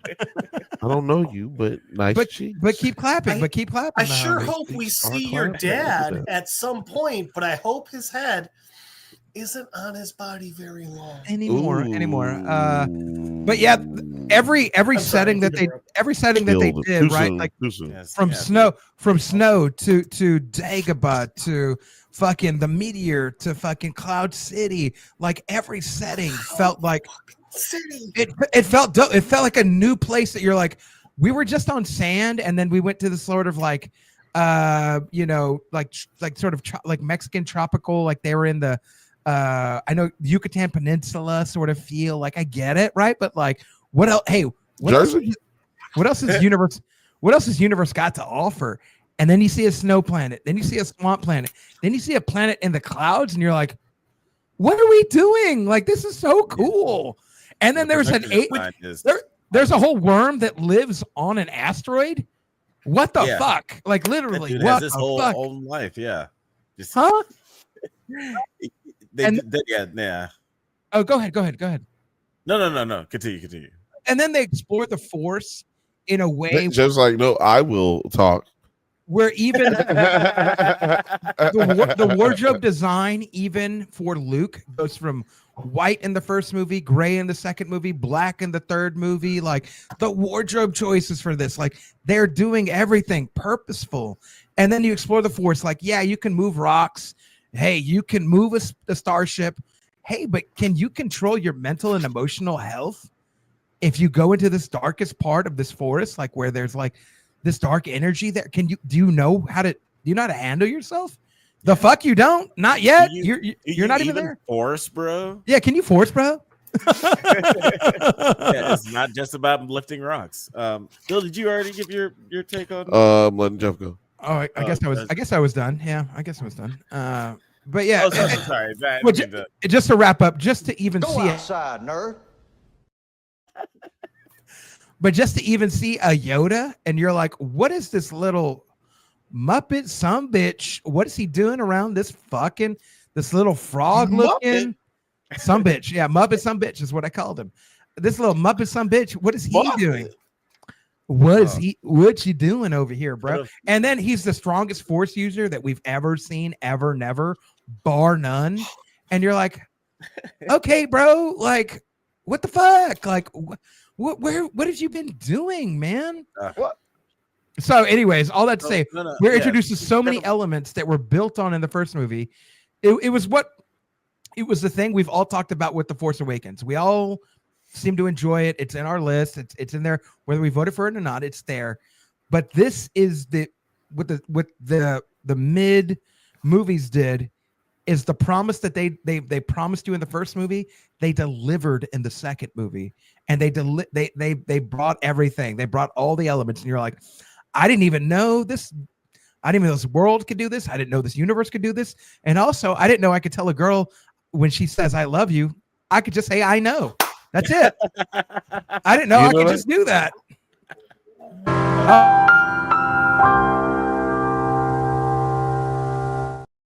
Jeff, your turn. Jeff, your turn. Wait, before you go, Jeff. I didn't know I could just do that. I'm sorry that. Before you go, Jeff. You can't do that unless you're Han Solo. Just so everybody is clear on that. But Jeff, go ahead. Okay. Something I think is important is if Finn tells you he loves you and you are Poe Dameron, you can absolutely say I know. Just put that one out there. Poe Dameron can't pull that off. Poe Dameron can't pull that off. Well, I don't know. Maybe he could. All right. Go ahead, you know what? I'll say it. I'll say this, and I think we can all agree. Empire's not that good. I don't know why anyone gives a fuck. Number 11 out of 11. What's going on? Yeah, no. I took a few notes while Blake was talking. Fantastic. So I have thoughts. That's so unlike you. We're gonna be here for another 6 hours. It's so cute. You think I'm gonna wrap it up that quickly? This is a filibuster. I mean, look at little things. Cloud City alone, like we can understand, we can wrap our minds around a desert planet, an ice planet. That makes sense. They're the extremes. But a cloud planet, they gave us a story about a city floating on the top of Jupiter, basically, and none of us questioned it. it was just such an obvious, okay, of course. Yeah. That's beautiful. That's amazing. The Jets. That's why. It's because the Jets. It's because of the hackers. The Jets. If this was not a part of a trilogy, this would be the go-to for everyone's example of how a sequel can be better than the original. Yep. The simple fact is this is better than A New Hope for so many reasons. We have our lightsaber battle. We have the intrigue. We have the mystery. We have, look at little things. Mark Hamill got in his motorcycle accident. Face got all fucked up in real life between the two movies. And so they fucking wrote it into it. That's how the wampum or whatever the fuck its name is earned him. And that's why his face looks a little more different in this one. Which, by the way, if you're a kid, you don't fucking notice the difference. Right. Shit. This is on that note, real quick, Lando- Jeff. My Go. PE teacher, Miss McIntyre, when I was in second, What's up, third Miss grade, McIntyre? How's it going, girl? She told me specifically, she was like, "Do you know why his face looks different in Empire?" I was like, "No," because you know, as a Star Wars fan, and she's like, "He got into a motorcycle accident." And he got into she said car wreck, and I looked it up later. It was a motorcycle accident, but like, she's like, he got into a car wreck, and he had facial reconstruction surgery. And that's why his face looks different going forward after this movie. And I was like, how the fuck do you know? We're watching the 96 Olympics. Why are we talking about this right now? Like, Floyd Mayweather is boxing right now. Dominique is doing her thing on the rings and on Blake Moneyweather's inspiration is boxing. This was his first year. That was his Olympic year. He lost. We don't even talk about. I'm going to bring it up. But he lost. And he shouldn't have lost. He should not have lost that fight. Just like Roy Jones shouldn't have lost his fight. But anyways, it is crazy that 11 years after the movie came out, y'all like your teacher is still talking to you about this movie. Yeah. By the way, I learned this from my mom when I was talking about how amazing Star Wars was. Like, she was just like, oh, by the way, do you know? And by the way, I know I do trivia like a motherfucker because I'm clearly somewhere on the goddamn spectrum. But my mom fucking threw that shit at me. All right, next, Lando Calrissian. That's an example of Star Wars listening to their fan base and being like, you know what? You're right. There are no black people. Let's not just add a black guy. Let's make him the fucking leader of the best city we've ever seen in Star Wars. Also, because let's be honest, all the other ones were do it. I was gonna say the coolest motherfucker we've ever seen in the galaxies. Like, just the coolest motherfucker, bro. Like, honestly, like, that motherfucker was just like, What's up, Han? Remember that game? Remember that time we had the game? Remember that shit? Oh, I'm the president. I'm the president Right? now. I'm the president. Remember I lost that card game? President of this entire planet. What's up? I'm the president. I'm Obama. I'm Obama now, bro. So like, go fuck your mom. Go fuck your mom with the Millennium Falcon, dude. I don't even care. I lost it. When I would love it literally if Billy D just walked up to him. It's like, I'm like Obama, so fuck your mama. Hey, I'm like Obama, baby. So fuck your mama, baby. It's good. When literally before this, we've seen fucking the best town had saloon doors or not proper heating. And then the second they got us to love and fucking trust him, they made him a goddamn traitor. Brilliant. Fuck, Blake, you mentioned the asteroid worm, which by the way is a trope in everything now. You mentioned Boba Fett, who was so good, he got a show that ruined his entire character introduced in this. Not only that, let me add this. Let me add this too. Do it. We also got the world of bounty hunters, because there are a plethora of bounty hunters that I still have toys of. IG-88. Oh wow. Boss Nosk, right? Like that guy who's in the suit. He's a reptile type looking figure. Yeah, like, the fucking lizard face. Yeah, that lizard face guy. But you get this world of like there are all these people there's all these people in that are all intergalactic who are just like normal people just being like, hey, I want to make money. How can I do this? I like money. How about this, Blake, to the point where we're introduced to Greedo in A New Hope, but it's never mentioned that he's bounty hunting. It's just this is a dick that's trying to kill Han. That new it Anakin. Turns out Greedo that new Anakin. Right. That's it. All right. Next up. Oh my God, I have so many notes. All right. Next up, the opening fight laser ship scene is so big. It was referencing goddamn Marvel's Civil War. Hey, you guys know that really old movie, New Empire Strikes Back? I mean, which, by the way, again, that's a trope now. The whole like tripping up their legs. Next, I got Yoda. I'm sorry. Go ahead, Alex. Say it. No. I was just gonna say, like the Hoth scene is incredible, and it's been imitated a whole lot, and the way that they use the miniatures in that movie is still great. And also, I think it's fair to say we're all talking about the 1980 version. We're not talking about any of the special edition. You don't even need special effects. You don't even need Disney Plus. Did you mean the version? Gotcha. Yeah, like the version you can't legally find anywhere on the internet, which is so upsetting. I mean, to the point where like that fight scene is in almost every Star Wars game available. There's always a version. The most recent, the Cal Kestis games. Yeah, there's not the Four Walker, but there's the ATSTs that literally you have to find a way to climb up to get inside. Anyway, I'm sorry. Next up. No. Battlefront, bro. In Battlefront, you can choose to be a soldier, or you can choose to go ahead and go into a fucking squadron ship. I might play some Battlefront after and then do the loopies. You can even play Rogue Squadron. Also Rogue Squadron, same thing. There's a level where it's all ships. The whole thing's all ships.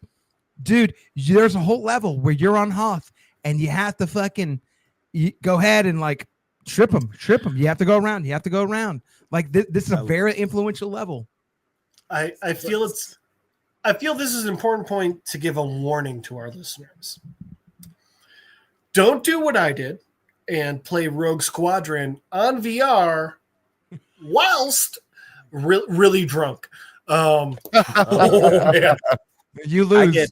I was so close to puking so many times. I've gotten motion sickness from playing VR, and I was stone cold sober. I was sober as milk, and I still was sick for 4 hours after playing VR. I don't know. I don't think VR's for me. But the Star Wars Vader's Apprentice game, I flat out stuck my hand into my ceiling fan multiple times. All right, I've got two more quick things. Yoda. Oh, yeah, sorry, you still have a list. Yoda, I told you, I fucking warned you.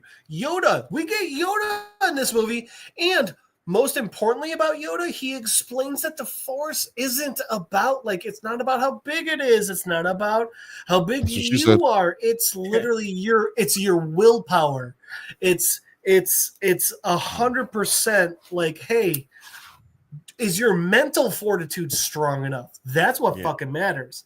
And last but not least, God damn it, the big twist. Obviously, Vader being Han's father.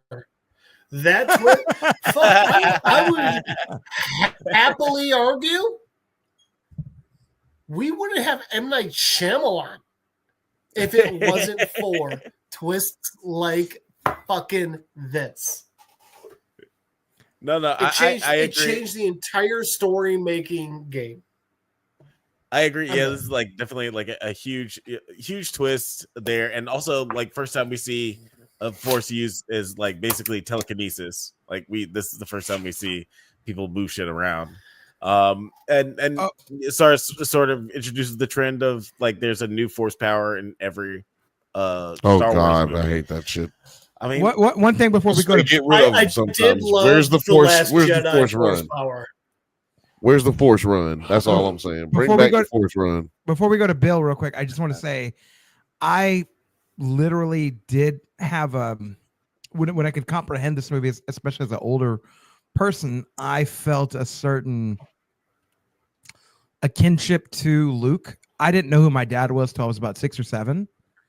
And so when he's already what are we assuming he's at? Anywhere between 21 and 24 right now, maybe.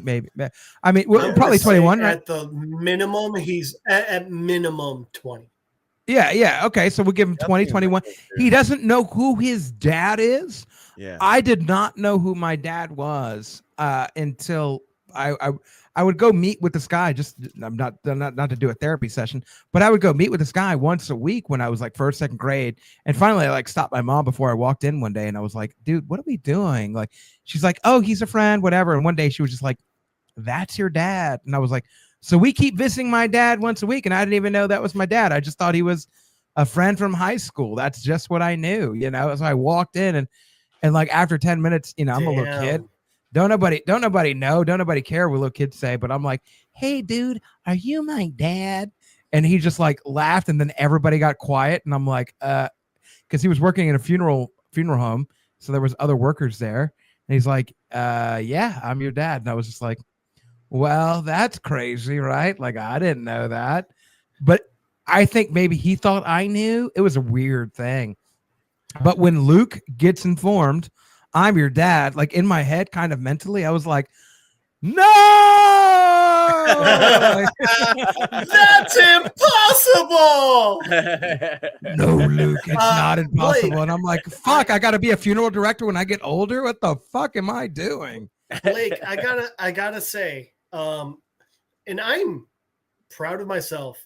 I had a buckshot joke I'm going to pass over because I actually do have a question for you. How old were you when you saw Empire, and how old were you when you figured out that your dad was your dad? Hey, I was like 6 or 7, and then I finally I'm watched. Just curious. Yeah, I was like 6 or 7 when I figured out who my dad was, and then I think by the time I watched Empire, it was definitely after that. It wasn't then. It was probably Okay. 8 or 9. It was 8 or 9. But as I got older, so that's the first time you had that type of connection in film or television. As I got older, it the more and more when I thought back on that moment and it clicked as I matured more, it just sort of feels like, bro, imagine being like an older person and just being like, I don't know who my dad is, and then you realize like your dad is the most evil person in the world, and you're like, oh my god, that's gross. Leave me. Yo, Hitler murdered my dad. Nope, Hitler is dad. No, wait. Also, you just cut off my hand. You're gross, dude. Leave me alone. And you don't know where I'm gonna end up. Like, ugh, bro. I think that, like, honestly, like deep down, his first thought was most likely small world, right? Like, who would have thought? Who would have thought? Who would have thought? And all the gin joints in all the world. Of all the people I could fight with lightsabers right now, it's gonna be the guy who's my dad, huh? That's crazy. Hey, you're pretty good. Hey, you're pretty good, dude. Good way to bring that back to play with that gin joint. Yeah, the gin joint comment, Casablanca. We'll break it down on this show one of these days. Mm-hmm. One day. Bill, I'm so sorry to cut you off. Bogart, yeah. But yeah, Bill, I never got started. What are your thoughts about You've been getting a little excited being number 1 on the list? Empire being number 1 on the list, I am good with it. Obviously, I fucking voted for it. I'm good with it, man. Empire Strikes Back, like you guys have said for the last 45 minutes, is it's kind of a hard thing to talk about. It's like everybody. I even tried like cutting it short. As everybody else has already stated, it's a good movie. It's the best of the Star Wars movies. And what if I could take anything that y'all haven't said it's the second one, and I'm Yeah, we fairly did mention certain I that called it it the is the second one. This is the second one. It came out in the 70s. 1980. Oh, the 80s. Came out in the 80s. Right after the 70s. Right after the 70s. Boo boo boo. I don't know what that motion was. Yeah. I'm definitely cutting that out. Don't worry about it. You're not a Jedi. My best shit is right here, right now. You better not cut my shit out. I can cut me out. This is doing that literally. without- I'm just now getting to do my shit. You're not cutting shit right here. God damn it. I also love that said you're not a Jedi, but your name is listed as Jedi Master. Right, that's a fact. He's a poser, just Jedi Master poser, Grace. Yeah, this tequila's hitting. As this tequila is as well. But yeah, no, man, it's a great movie. The stakes, like we've said, are set. We are introduced into different characters and different parts of the lore that's just moving that moves us into another 40 fucking years of movies and television. Yeah. It's not directed by George Lucas, which was probably something that should have been a constant going forward as far as the movies go, because it's really hard to do all those things at once on,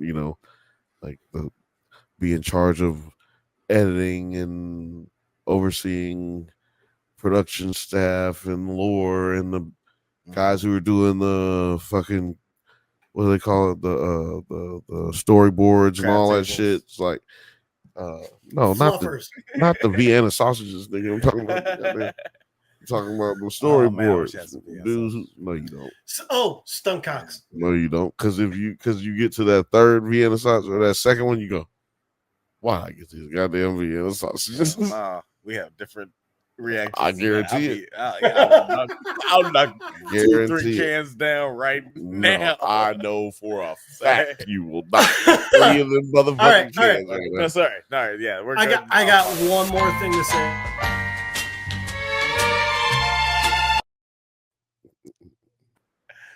Wait. What? Okay, sorry. What's up?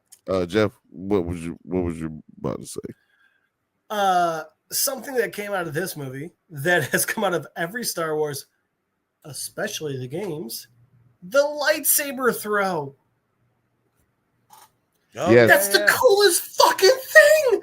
It's fucking cool. Right back. Oh my god.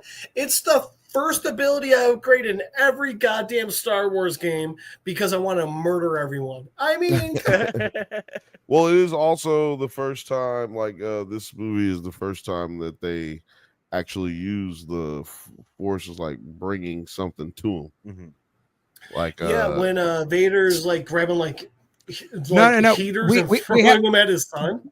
We had it before this. Like the first time we get introduced to a Force grab motion is when Luke uses the Force and he grabs it in the Wan? Is it, what do they call it? Yeah, but that's what I was saying.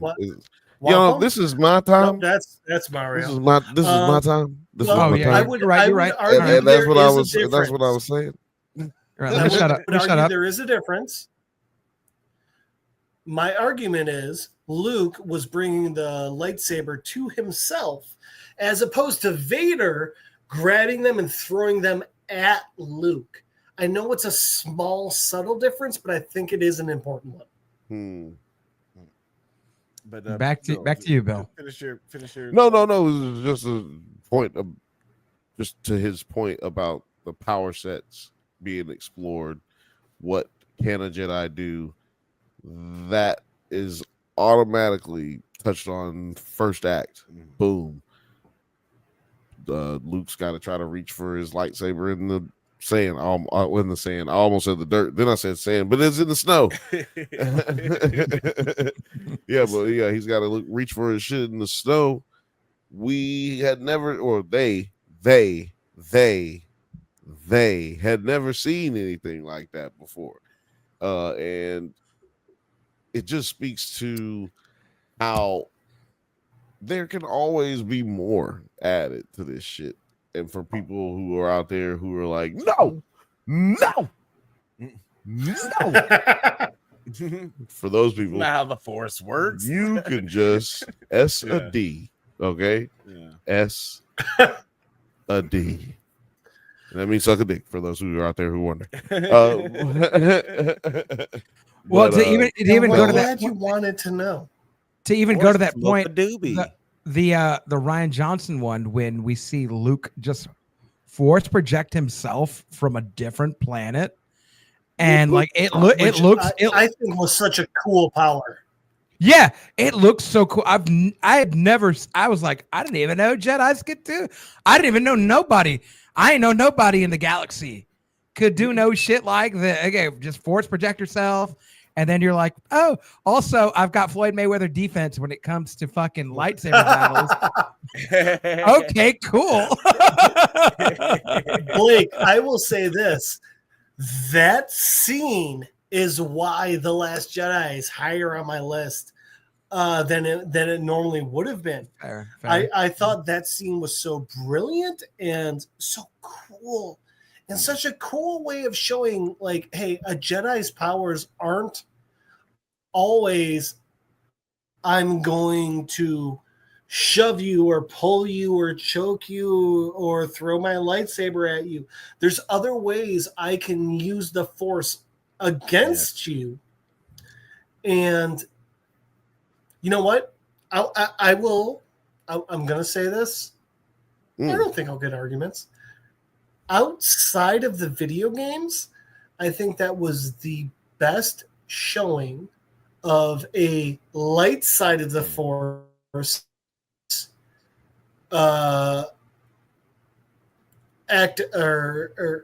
aggressive tactic that we've ever seen.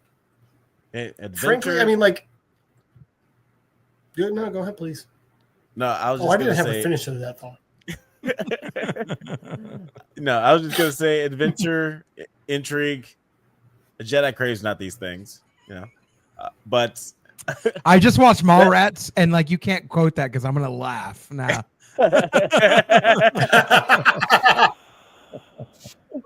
Mallrats is the best of the Kevin James movies. We're actually gonna have to have a whole episode where we talk about the best Kevin James. It's movies. another video. Also, no, not Kevin James. Kevin Smith. Sorry, Kevin Smith. Sorry, Jesus Christ. I don't know why I said that. It's my number 7. It's my number 7 favorite Star Wars movie of all time. I just want to let you know. Kevin James. The Mallrats. No, yeah, like we'll definitely have to have that episode where we talk. Here about comes Boom. Yeah, it's fine. We'll definitely have to talk about Kevin Smith movies, and we should also have like a couple of episodes, maybe one episode where we talk about the prequel trilogy, one episode about the original trilogy, and one episode about the sequel trilogy. Maybe that'll be in the cards in the future, maybe the next few years as we continue with celebrating this wonderful. That's not good enough. So Jeff, that's what Jeff's saying right now. Jeff, what do you have to say? Yep. That's not good enough. I have a question. Based on what Alex just said, I think I might have my answer. Who is everyone's favorite not main character Jedi? But I am very happy to pull this back if this is we have to have a bigger deep dive video. I feel like that's a bigger deep dive video because now I got to think about all the non-main character Jedi, and that was very for another half hour. Honest to God, I'm like stupid excited for that. Okay, I feel like it's an easy answer. It's just Han Solo. Like if Mon Mothra. Oh, sorry. He's not a Jedi, so that doesn't. No, count. is it a Jedi? Force sensitive does not equate Jedi. Non-main character. Oh, I'm sorry. Non-main character. Non-main character. Oh, so she but still a Jedi. So you had Conehead, like Mace Windu or something. But I don't know if that's your favorite. Yeah. Yeah. So no. Actually, I would argue Mace. Jeff, you're sucking us into your Star Wars hole, and I will not have that happen. We're not getting stuck. Here's the last thing I'll say about it. None of the Skywalker. I will say that this last thing The I'll say Force is Those clouding your Skywalkers, judgment. Not Mace, not Yoda. The Force has clouded you, sir. Yeah, bro, you got all fucked. You got all fucked up in the game, bro. Like we didn't hear none of that shit. So we're gonna do this on another episode. It's what we're gonna do. All right, none of the Skywalkers, not Mace Windu, not Yoda, not Kenobi. You came in clear, but we just don't want to hear it. We just of don't all. want to hear it. No. He came in clear. We're just not here for it. Oh, you did not come in clear That the I first time. understand, and I'm okay with it. You did not come in clear the first time, man. The Force Whatever. Lock that shit. Fucking man, Yeah. Force be with you. You know what? I'm enjoying myself. I'm enjoying my holiday. All right.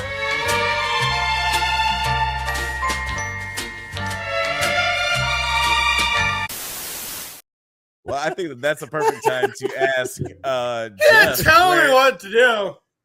Jeff, where can the people find you on the interwebs? I think that's a good time to wrap things up. Jeff, where can the people find you on the interwebs?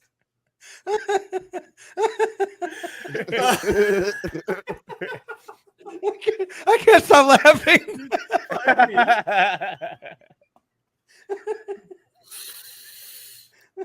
You can find me. Jeff Madel on Facebook, at Madel Jeff on Instagram. You can always try and Skype me.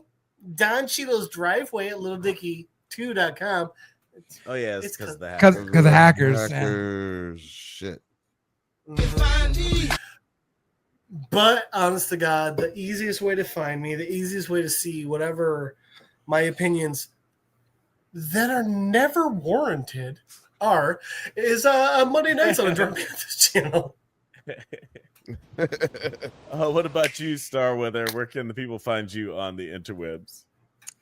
Well, if you want to find me, you can find me at Infowars.com, Black Helicopters, CIA documents. We got documents. That's suspicious.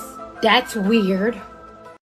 We Cardi B, obviously part of the CIA. She already knows things are suspicious. Things are weird, especially in this time that we're living in.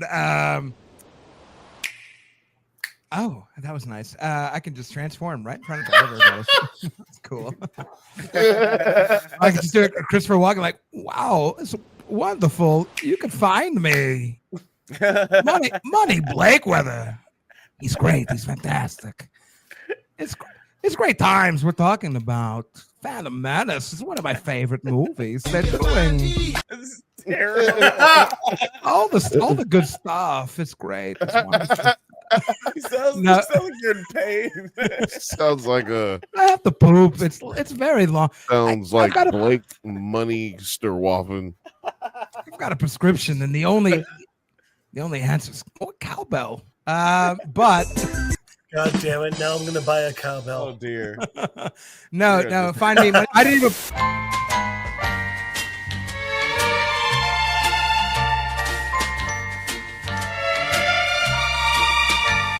Money Blakeweather, Facebook, Instagram, Twitter, Snapchat. Okay, everybody go follow me there. Don't do it. Don't do it. Just go to NerdsAtNite and just follow the channel and help us get to 10K. Help us go to 10K. Don't even follow.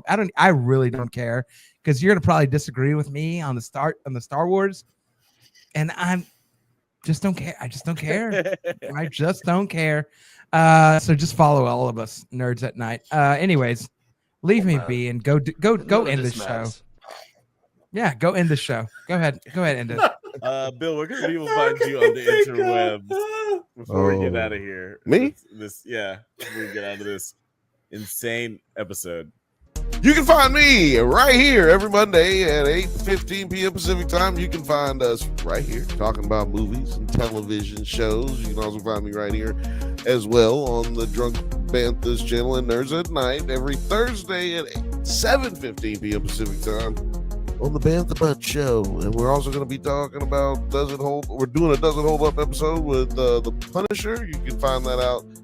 Find that out about next week for the public, for the viewing public. This coming Wednesday, if you're seeing this right now. Make sure you like, subscribe, put your names in the comments, and tell us some stuff. Share this with everybody that you love, and share it with the people that you hate, mostly. You know, Alex, where can the people find you? You got anything coming out? No, that's thank you guys so much for listening to the Banthas podcast. We do this every Monday at 8 p.m. Pacific time, but this is a special Sunday. May the 4th be with you. Star Wars and also extravaganza. Please like and subscribe. Is not required, but if you don't, you will not be invited to the cookout. Stay safe, my little Ewoks, and may the Force be with you. May the Force. Mr. President, thanks.